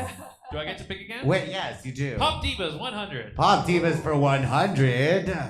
The gays and her belong together. Auntie. Mariah Carey. Where's Miss Mariah Carey? Auntie, the board is yours. Let's just run this category. Pop divas for 200. Yes. Don't stop caring about Palestinian rights now. Peter. Peter. Dua Lipa. Is Dua Lipa. Yes. Where we want to go, Peter. The board is yours. Pop Divas 300. Pop divas for 300. Decoding her Instagram might drive you crazy. Who is it? Who is it? Lauren. It's Brittany Brave. Good job, Lauren. Lauren, the board is yours. Where do you want to go? Okay, let's try queerstory for 200. Queerstory for 200. Despite threats from the CIA, this 1940s bisexual jazz legend refused to stop singing about lynching. Auntie. Billie Holiday. Billie Holiday! Incredible. Go watch the movie. She's fucking amazing. Go watch that Also, movie. misspelled holiday. I never noticed that. It's okay. We forgive you. Did we You got misspell points. holiday? You did. No, but we it's didn't. fine. Let's move on. Anyways, Let's go to. Auntie, where do you want to go? Let's talk about sex for 100. Let's talk about sex. We're finally here. Poppers may assist. Auntie. Power bottoming. Yes, or anal will accept your answer. What is just anal? anal. What? Just anal. Auntie, where do you want to go next? Oh, we're gonna do. Let's talk about sex for 200 now. Let's do it. We don't mean arts and crafts. Auntie. Bondage. No. Good one. We Arts don't and mean crafts. arts and crafts. And this is about sex. And this is about sex. Scissoring? Yeah! I didn't think anyone was Oh gonna my get God! that. Yes, we were just talking about that earlier, guys. Oh my God. Ah, scissoring. I didn't think anyone was Lauren, gonna where get do you want to go? The board Let's is talk yours. about sex 300. Let's finish it off. I'm gagging and not in a good way. Auntie. Deep throating. Yes! Oh, really? Oh, yes! Gosh, you guys got to be more creative with these answers. I know, you're Oral. right. Well, that's why we brought you here. I mean, if we're talking, I'm just saying, if we're talking about sex and you just say oral, I mean. Oh, of course, you're going to complain like an auntie. All right. Auntie, where do you want to go next? G-ratchet millennial. What I do. What do you want to do next? Gay rights for 300. Gay rights for 300. Pink washing their war crimes is typical of this Middle Eastern state. Are we gonna get canceled if we answer this? Probably. Just answer it. Probably the last time I ever perform. Auntie? Is it Jerusalem? Auntie? Is Jerusalem? Israel? It's Israel! Which we got Oh, in you the said back. city, but I looked and you said state. Whatever. No. You said city. So. Anyways, where are we going next? Pizza, board is yours. Ooh, gave for pay 200. Gay for pay 200. No lube, no worries, just use spit. Remember, this is the actor and movie. Auntie. That would be Heath Ledger and Jake Gyllenhaal in Brokeback Mountain. G Legend Iconic moment. Auntie, the Burned board on is my yours. soul. Yay, let's do. You also have queerstory for 300. Oh my God. And gay for pay Okay. for 300. Let's do gay for pay for 300. Gay for pay for 300. But I was married to Madonna. Sean Penn? Yeah, Wow, what what movie? movie? Oh, fuck you. Milk Fest. All right, Peter. Do you have two more? No, just one. Just Last one one. more. Queer Street for 300. Are I you did ready? that one. The last one. This trans person of color is one of the most recognized figures of the Stonewall Uprising of 1969. Auntie! Marsha P. motherfucking Johnson! Marsha P. motherfucking Johnson! It's time for Final Jeopardy! Final Jeopardies. Final Jeopardy. Are you guys ready? There's a board underneath you. You're going to use your board and your marker. You're going to write down your answer and your wager. All right? And our Final Jeopardy question is... Al, please reveal. This is most commonly lost during Pride. Wow. Okay, let's do it. All right, come on, people. Your answer and your wager. Do you guys know what it is? Have y'all been to Pride? Ooh. Don't think too much. Are you ready? Are you ready, Lauren? God, Lauren. Are you ready? You ready, Pita? Don't forget your wager. All right. All right. Pencils down. Auntie, you're going first. Please reveal your answer. I said dignity. Dignity. And how much did you wager? Nothing. Because she lost it all. Lauren, what did you answer? I said virginity. Virginity! How much did you wager? 5,000. Wow, that's a lot of money you got on your virginity, girl. Peter. I put Fatty. bowel control. Oh, that is it. Wow, that is a good one. That's only at Ramrod. $1 million. 1 million. I don't know if I had to wager it. Theater. You've waged the theater. $1 million. And the answer is Dignity! Auntie's our winner! Give it up for Auntie! Give it up! Thank you guys! Thank you guys! Nice having you. Well, congratulations to Auntie. Yes! Did you guys enjoy yourselves? Did you guys have a good pride? Yes! Well, guys, thank you. That was our show tonight. Please come tomorrow. This Comedy Fest continues. So please drive safe.